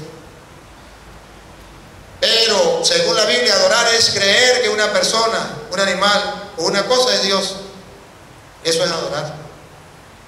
Cuando hicieron un becerro de oro, lo adoraron. ¿Por qué? Porque dijeron, este es tu Dios, Israel. Lo adoraron. Adoraron a Herodes, según dice Hechos 12:20. Lo adoraron. Cuando dijeron, no es un hombre el que habla, es Dios. Lo adoraron. Y vino un ángel y lo hirió. Murió comido por los gusanos, porque lo adoraron. Adorar es creer que una persona, un animal o una cosa es Dios. Nosotros los católicos adoramos las imágenes, o sea, creemos que la imagen, este cura Brochero de Argentina, ¿ustedes creen que esta imagen hizo el cielo, la tierra, el mar y cuando lo llena? No, eso no lo creemos. Si creyéramos que esta imagen hizo el cielo, la tierra, el mar y cuando lo llena, que te hizo a ti, que me hizo a mí, que es nuestro Dios, lo estaríamos adorando. Esto no lo saben los hermanos separados, se llama ignorancia. Al ignorar lo que es adorar, entonces dicen calumnias. El católico adora las imágenes. ¿Por qué los católicos adoran las imágenes? Dios santo, ¿sabe lo que están diciendo? Que calumnia más grande. Es como si yo diga, allá mataron a alguien, y yo diga, usted fue el que lo mató. ¿Cómo va a decir que yo lo maté si yo no lo maté? Usted lo mató. A mí, fulano de tal me dijo que usted lo mató. Calumnia. Usted ni siquiera estaba ahí. Nosotros tenemos las imágenes y jamás creemos que esto es Dios. Jamás. Esto no lo creemos nosotros. Nosotros sabemos que si esto le damos contra el suelo y es de yeso, se parte. Si le meto candela, se quema. Que no oye, que no habla. ¿Por qué lo tenemos? Por lo que dije. Porque las imágenes son una representación de alguien que amamos, que recordamos porque nos sirvió de ejemplo, porque nos trae un mensaje. Que hubo un hombre de Dios, un sacerdote, que leía la Sagrada Escritura, que llevaba el mensaje de Dios, y entonces lo recordamos para nosotros hacer lo mismo. Más nada. ¿Pero ustedes creen que eso es Dios? Vaya. ¿Quién va a estar loco para creer que esto es Dios? Solo los protestantes están tan engañados que están convencidos de que ustedes y yo nos patina el coco para creer que esto es Dios. Y a nosotros nos patina el coco. A Petronilo sí. A Petronilo le patina el coco, pero nosotros no. Nosotros estamos seguros que existe un solo Dios, es invisible. Es el Dios de Abraham, de Isaac, de Jacob. Es el Dios, el mismo Dios de los protestantes, que ellos no pueden ver ni tocar. Pero ¿dónde está el engaño? El falso concepto que tienen de adoración. El pastor le dijo, los católicos adoran la imagen porque la tocan, entonces yo la estoy adorando. Entonces yo le digo, me burlo de ellos y les digo, pues yo adoro las imágenes porque la toco, pero ustedes no adoran a Dios porque ustedes no lo tocan. Y si yo adoro a Dios, a la imagen porque la toco, el pastor adora a la mujer porque también la toca. Pero si el pastor toca a la mujer y no la adora, yo puedo tocar una imagen y no la adoro. ¿Por qué yo sí adoro la imagen porque la toco y él no adora a la mujer porque la toca? Y la Biblia dice, adorarás solamente al Señor tu Dios. Y si tocar es adorar, entonces significa adorarás, tocarás, porque adorar es tocar. Tocarás únicamente al Señor tu Dios. ¿Por qué toca a su mujer? Porque donde diga adorar, va a poner tocar. Si tocar es adorar, tocarás únicamente al Señor tu Dios. Adorarás únicamente al Señor tu Dios. ¿Por qué toca a su mujer? Ahora, si el pastor toca a su mujer y no lo adora, quiere decir que tocar no es adorar. Y cuando él dice que un católico está adorando la imagen porque la toca, está diciendo calumnia, mentira. Y ninguna mentira viene de Dios, viene del diablo toda mentira. Es que los católicos la besan, y besar es adorar. Señor protestante que me escucha, ¿usted alguna vez ha besado a Dios? No, entonces no lo adora. Y si usted lo adora y no lo ha besado, jamás en la vida vuelva a repetir como un loro. Los católicos adoran las imágenes porque las besan. ¿Ustedes no le han enseñado qué es adorar? Pregúntese qué es adorar. Antes de decir mentira, pregúntese qué es adorar. Ya sé, adorar es prender velas. Entonces los pastores tendrían negocios de velas afuera, vendiendo velas, y que cada evangélico que va para el culto, cómprese una vela, y en vez de pedir tiempo, lo bajan de la mula con la vela, y cuando llegue el pastor, vamos a adorar a Dios, prendan la vela, a la 1, a las 2 y a las 3. Porque prender velas es adorar. Los protestantes adoran a Dios y no le prenden una vela. Cuando se va la luz, prenden una vela. Están adorando las tinieblas. La ignorancia es atrevida. Y por la ignorancia andan diciendo los católicos adoran las imágenes. No. El pueblo, hay constancia que el pueblo adoró un becerro de oro, una imagen. ¿Cuándo la adoró? Cuando dijo Israel, este es tu Dios. Éxodo capítulo 32, versículo 4 en adelante. Ahí está escrito. El pueblo adoró un becerro de oro. ¿Cuándo? ¿Cuando lo tocó? No. ¿Cuando lo besó? No. ¿Le prendió vela? Tampoco. Cuando dijo, este es tu Dios, que te sacó de Egipto. Pónganle cuidado. 32:4 en adelante. Él recibió el oro, lo trajo con él sin sed e hizo un ternero de metal fundido. Una imagen sería, por ejemplo, esta imagen la hizo. Vamos a ver si hasta ahí hay problema. Hasta ahí no hay ningún problema. Dale. Ellos dijeron entonces. Aquí viene la adoración. Miren, a ver si ustedes adoran esta imagen. Aquí viene la adoración. Dijeron entonces, este es tu Dios. este es tu Dios. Ahí sí lo estamos adorando. Ahí sí es pecado mortal. Católico, este es tu Dios. La grosería más grande. Pecado de idolatría. El pueblo de Israel adoró una imagen como esta, pero era una imagen de un becerro. ¿Cuándo lo adoró? Cuando dijo, ¿otra vez? Entonces dijeron, este es tu Dios. Ahí sí, ahí sí, ahí sí. Y que sepan los católicos, que los evangélicos, que nosotros nunca decimos, pueblo católico, este es tu Dios. María es tu Dios. San Pedro es tu Dios. San Pablo es tu Dios. ¿Ven la calumnia? Por desconocimiento de la Sagrada Escritura. Porque la Biblia dice, adorarás únicamente al Señor tu Dios. ¿Qué es adorar? Creer que una persona, un animal o una cosa es Dios. Entonces, ¿qué dice la Biblia? Creerás únicamente que Dios es tu Dios, más nada.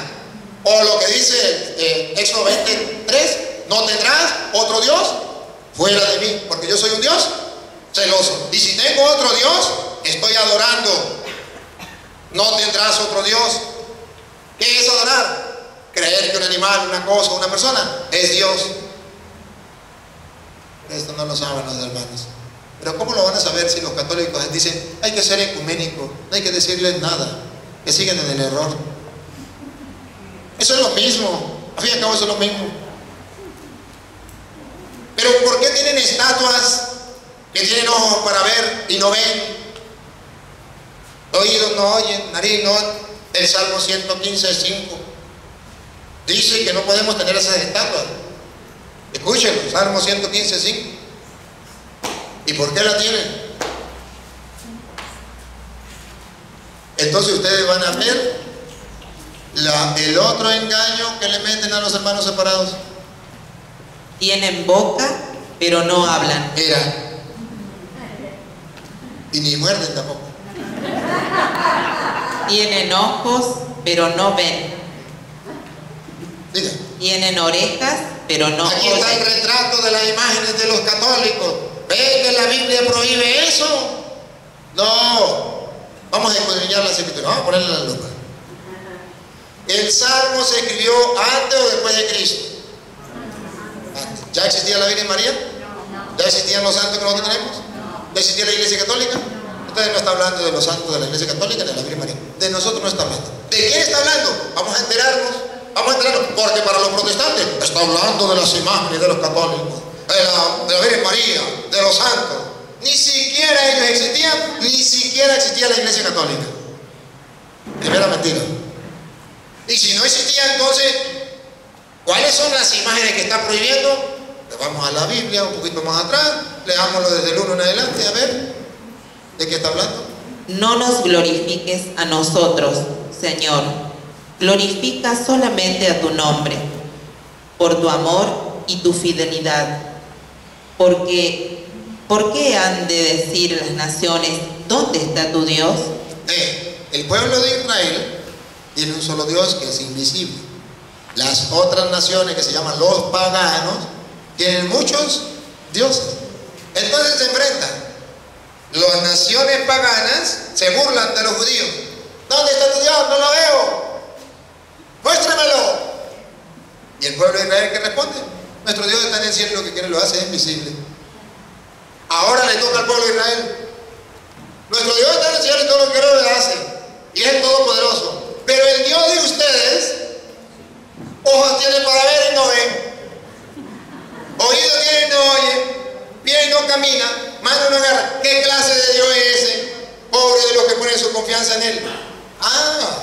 Entonces verá que la Biblia no está hablando de la imagen de la Virgen María. Está hablando de los dioses de los paganos. Ídolos. Dioses falsos. Pongan cuidado. Escuchen. Nuestro Dios está en el cielo. Ahí está la respuesta a los paganos. Nuestro Dios está en el cielo. Ustedes no lo ven porque está en el cielo. Diga. Y en la tierra. ¿Y en la tierra? Él hace todo lo que quiere. Es el todopoderoso, no hay más. El mismo de los católicos. Ahora escuchen. Los ídolos. Ahí subrayen. En cambio. Otra vez, niña, otra vez. Los ídolos. Otra vez. Los ídolos. Otra vez. Los ídolos. Que un protestante se tome al menos la molestia, la curiosidad de buscar qué significa ídolo. Porque aquí no está hablando de las imágenes. Aquí está hablando de los ídolos. Que los ídolos, al igual que las imágenes, tienen boca y no hablan. Tienen orejas y no oyen. Pie y no caminan. Igualitico. La única diferencia es que los ídolos son dioses y las imágenes no son dioses. Los ídolos están prohibidos. Al punto que el que tenga un ídolo comete un pecado que se llama idolatría, que viene de ídolo. Las imágenes no están prohibidas porque no dice pecado de imagenlatría, ¿no? Es idolatría. La diferencia entre un ídolo y una imagen. Los protestantes confunden ídolo con imágenes. ¿Por qué las confunden? Porque las dos comienzan por I. Imagen, ídolo. Eso es lo mismo. No, vaya a un diccionario. Vaya a un diccionario. Use la inteligencia que Dios le ha dado. Y verá que el Salmo 115 no prohíbe las imágenes, prohíbe los ídolos, dioses de los paganos. Los católicos no existíamos, la Virgen tampoco, los santos tampoco. Entonces no me digan que eran de nosotros, eran los ídolos de los paganos. Pero al no estudiar las Escrituras, vienen a decir que Dios lo prohíbe. Y si Dios prohibiera las imágenes, y si fuera pecado tener imágenes, los protestantes también estarían condenados. Porque ¿qué protestante no tiene una imagen en su celular? Protestante que me escucha, saque su celular. Usted tiene que tener celular. Y a ver si no tiene aunque sea una imagen en ese celular. Si la Biblia prohíbe tener imágenes, usted es un idólatra. Porque aunque sea una imagen, usted tendrá ahí en ese celular. Haga la prueba. Saque su celular, busque a ver si hay una imagen o no. Si llega a tener una imagen, usted es idólatra como los católicos. Porque esa imagen tiene ojos para ver y no ve, y oído y no oye, nariz y no huele, boca y no habla. Lo mismo que dice la Biblia, el Salmo 115.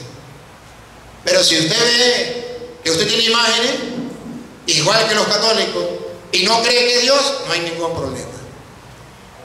Pero si usted cree que es Dios, sí, los protestantes todos tienen imagen, todos. ¿Y el billete de aquí, este de qué, de Argentina o de San Martín? ¿De veras? Bueno, mire, y entonces aquí, ¿y este de cuánto? Un poquito. Sepa, San Martín. ¿Usted cree que los protestantes no aman a San Martín? ¿Qué haría usted, pastor o evangélico que sea, que le llegue varios billeticos, un millón de billetes de esto?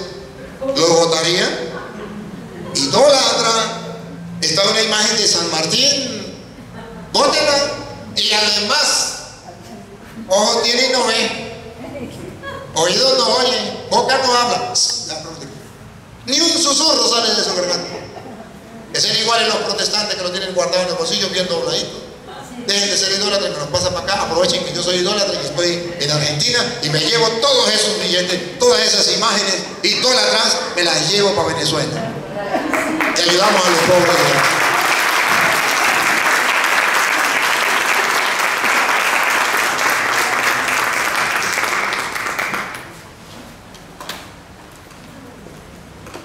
Bueno, yo voy a hablar como si fuera evangélica. Otra pregunta. Ellos dicen que nosotros le pedimos a los santos y a la Virgen, y el único que intercede ante Dios y nosotros es Jesús. Muy bien, muy bien. También, cuando hay evento, tienen las imágenes de ellos mismos. O sea, uno entra al culto y está lleno de imágenes de ellos. Aquí hay una hermana que fue protestante. A mí no me consta, a ella le consta. ¿Usted lo vio? Sí, con mis ojos. Tienen imágenes de ellos. De ellos mismos haciendo propaganda. Están las imágenes, sí. Y en la propaganda, sí es verdad. Vieron ayer el pastor que me pasó la imagen de... Ah, pueden ver el video. Ahí tienen propaganda y es una imagen de un hombre y no pondrá imagen de lo que hay arriba en el cielo o abajo en la tierra. Y ellos hacen propaganda de su pastor que viene y lo ponen ahí. ¿De las bandas también? Imágenes, gracias, gracias. Muy bien. Muy bien, muy bien. Sí, muy bien. Entonces, observen ustedes, queridos hermanos, es puro bla, bla, bla, bla, bla. Nosotros no somos idólatras porque no tenemos imágenes. Y no tienen la del pastor que viene y le está haciendo propaganda, no la tienen ahí en un afiche, no la tienen en la frente. A veces cuando ponen, ¿cómo que se llaman eso? Que viene bastante gente y ponen unas pantallas grandes. ¿Y qué sale en la pantalla? Imagen. ¿Por qué tienen esa imagen? ¿Por qué ven las imágenes? Eso no está prohibido. ¿Qué es lo que está prohibido? Adorar las imágenes. ¿Qué es adorar? Creer que esa imagen es Dios. Eso sí está prohibido. Vamos a ver. ¿Y por qué nosotros? Es que tenemos que pedirle directamente a Jesús porque Él es el único mediador entre Dios y los hombres. Aquí está el otro problema de los hermanos separados. No se trata de pelear. Se trata de esclarecer y escudriñar. Se trata de enseñar. Se trata de cumplir una obra de misericordia, de enseñar al que no sabe. El hermano separado no sabe por qué nosotros le pedimos a los santos si el único mediador entre Dios y los hombres es Cristo. No sabe. Yo tengo que enseñarle. Eso no es pecado, es una obra de misericordia. Enseñar al que no sabe. A ver, la Biblia dice en primera de Timoteo capítulo 2 versículo 5 que el único mediador entre Dios y los hombres es Cristo. Pero para los protestantes, mediador son dos cosas. Mírenme aquí. Para los protestantes, mediador son dos cosas. Usan la lógica. Mediador, lógica, mediador es el que se mete en el medio. Y usted dice, ¡oh, claro! Y si no se mete en el medio, no puede ser mediador. Claro, dice, el único mediador entre Dios y los hombres es Cristo. O sea, el único que se puede meter en medio de este hermano y Dios es Cristo. Más nadie. María no se puede meter porque el único mediador es Cristo. Los santos no se pueden meter en el medio. Le pregunto, ¿y el pastor se puede meter en el medio? Si no se puede meter en el medio, ¿por qué el pastor le impone las manos? ¿Por qué? Señor, te pido por Petronilo, ilumínalo o elimínelo. Elimínelo o ilumínelo. ¿Por qué hace eso? ¿Por qué no recuerda la palabra de Timoteo, Pablo a Timoteo?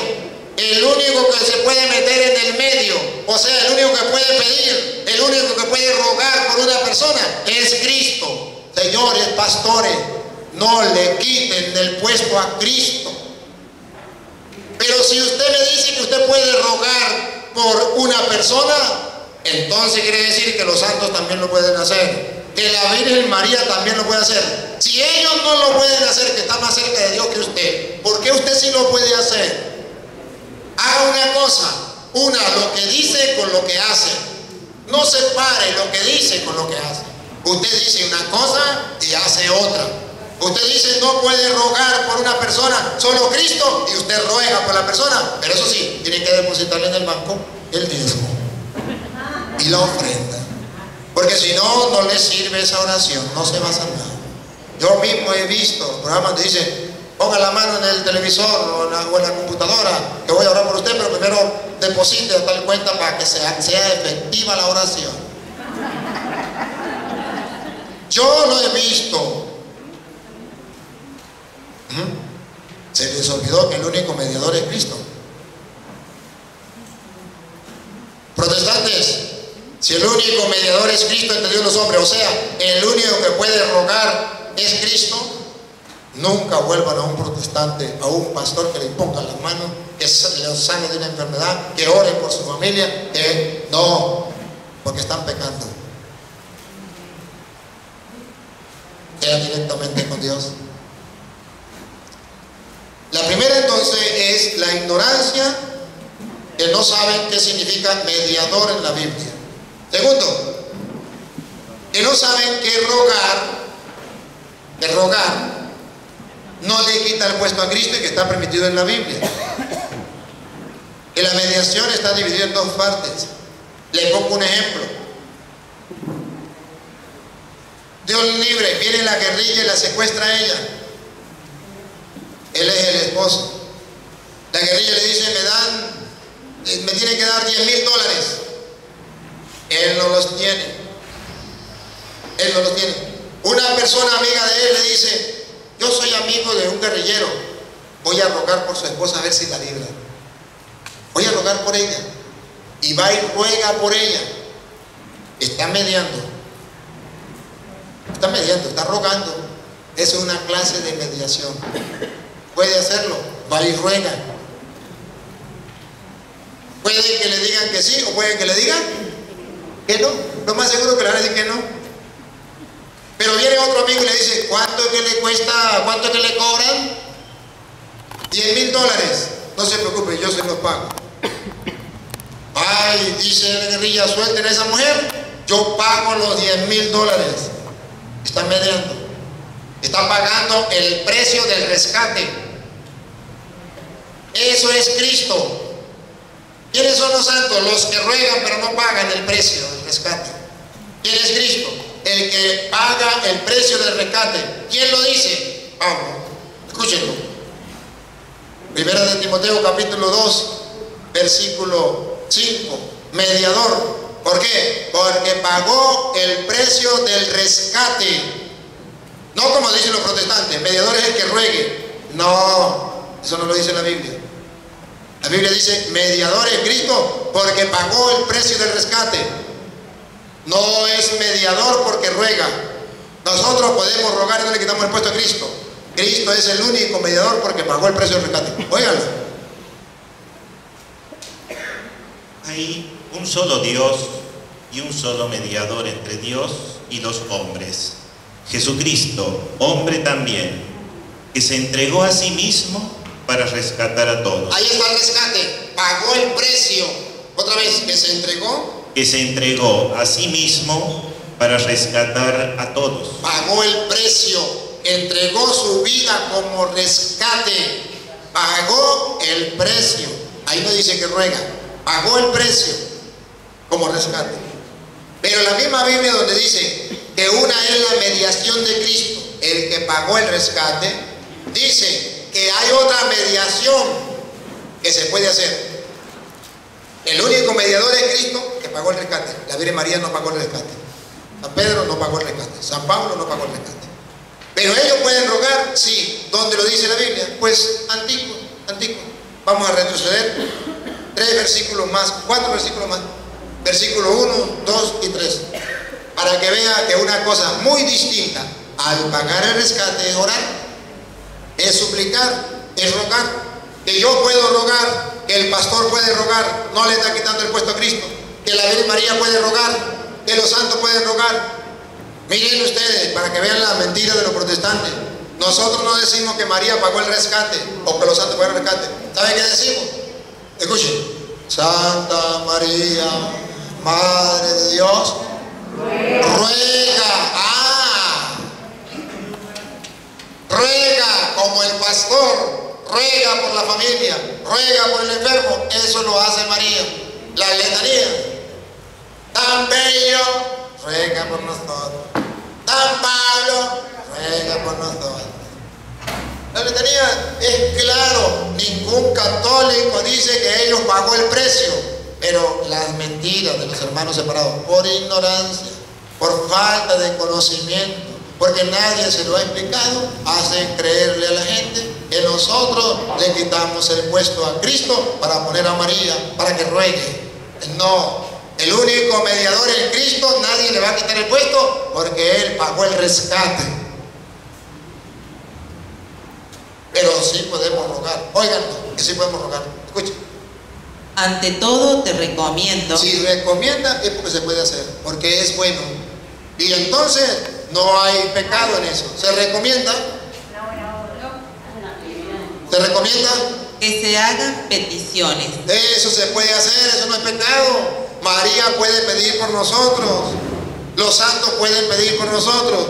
Te recomiendo que pidan. Peticiones, siga. Oraciones. Oraciones, eso no se puede, eso no está mal, eso se puede hacer, eso no le quita el puesto a Cristo, siga. Súplicas. Súplicas, se puede hacer, por eso los pastores oran por los demás, pero no tienen el conocimiento. Nos engañaron. ¿Y cuántos católicos se están dejando engañar? María ruega por nosotros. Los santos ruegan por nosotros. ¿Y dónde dice la Biblia que una persona que ya se murió puede rogar por los que están vivos? Lucas 16, 27. Lucas 16, 27. ¿Quién lo contó? ¿Quién lo dijo? ¿El cura Toro? No. Nuestro Señor Jesucristo, que es el camino, la verdad y la vida. Él dijo que una persona, como el rico de Pulón, que estaba muerto, porque ya había muerto, comienza a rogar desde allá, que ya está muerto, a rogar por los hermanos de él que están vivos. Lucas 16, 27. El rico contestó. El rico contestó.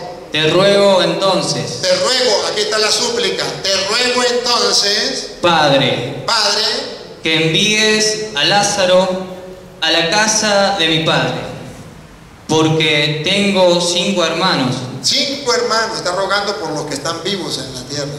Uno que ya murió, está rogando. ¿Por qué Jesucristo se le ocurrió decir eso?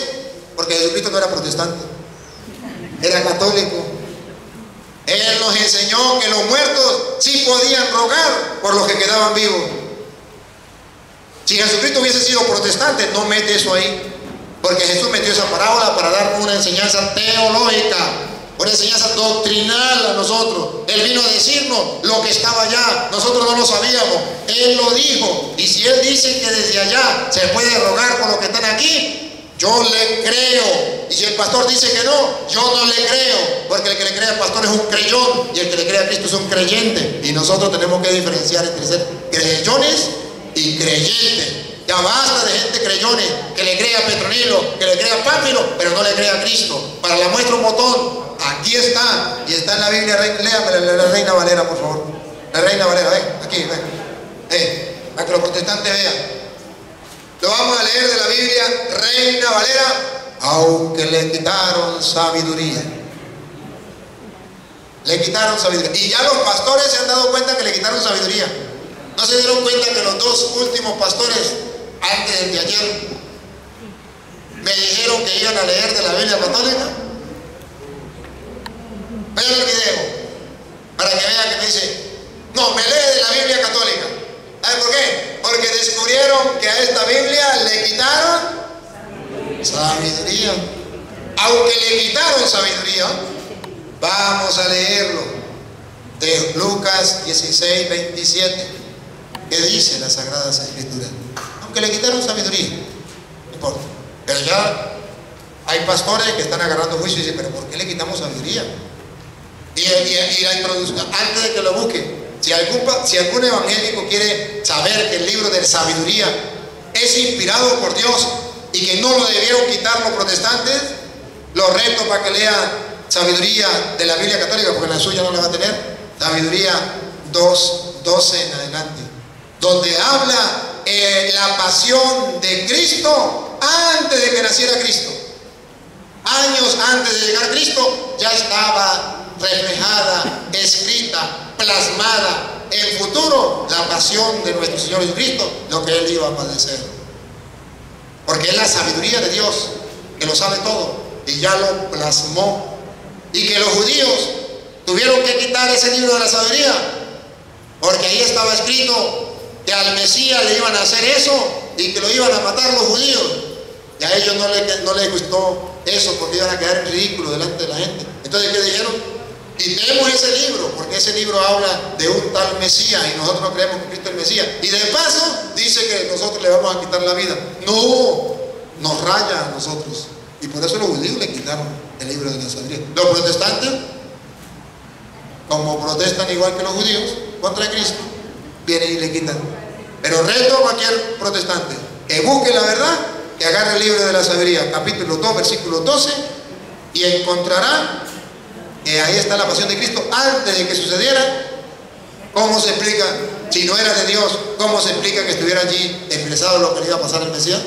Bueno, ahora sí, léelo.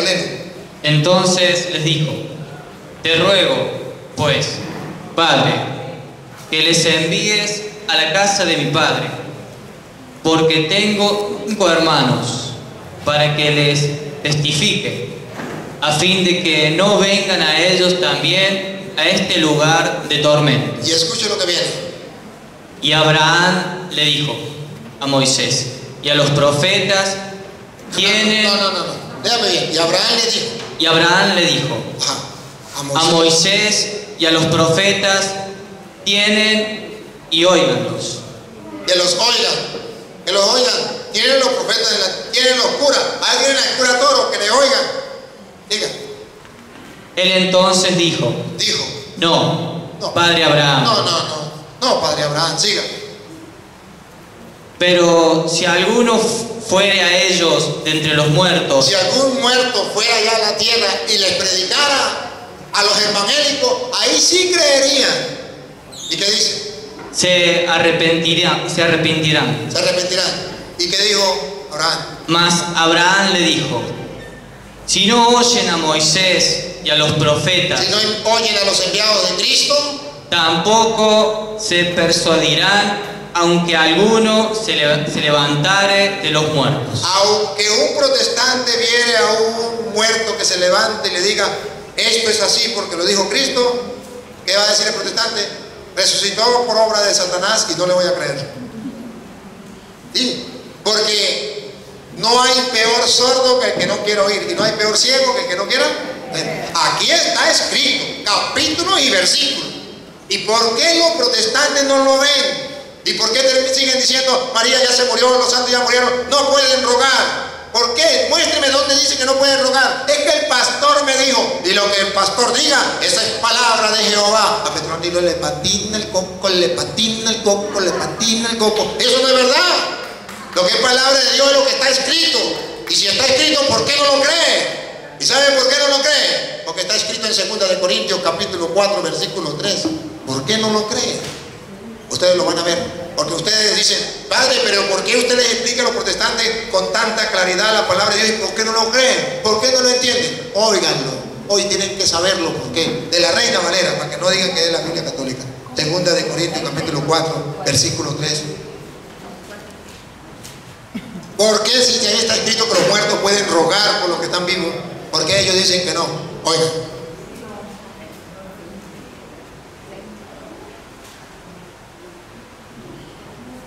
Segunda de Corintios 4, 3.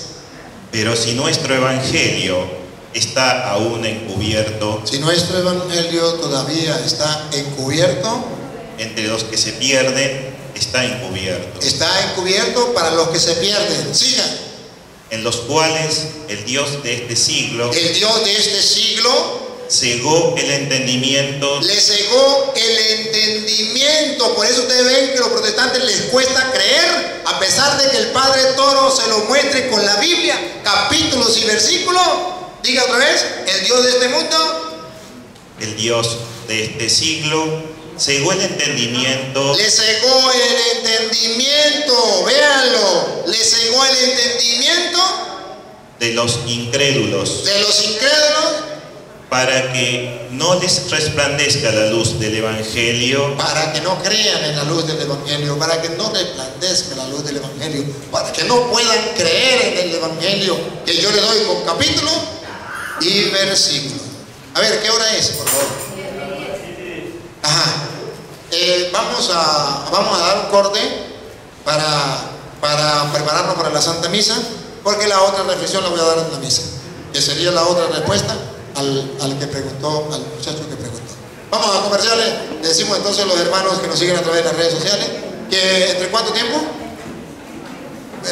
20 minutos, media hora estaremos de nuevo con ustedes para que se conecten y vamos a explicar por qué nosotros adoramos a Jesús en la hostia, por qué creemos que Jesús es Dios y es una idolatría creer que Él está ahí o no. ¿Qué dice la Sagrada Escritura? Están invitados. Espero que se conecten de nuevo. Vamos a comerciales y ya regresamos. Luis, sé que me estás siguiendo. Mejía, feliz cumpleaños, Luis, un abrazo. Lo quiero mucho. Felicidades.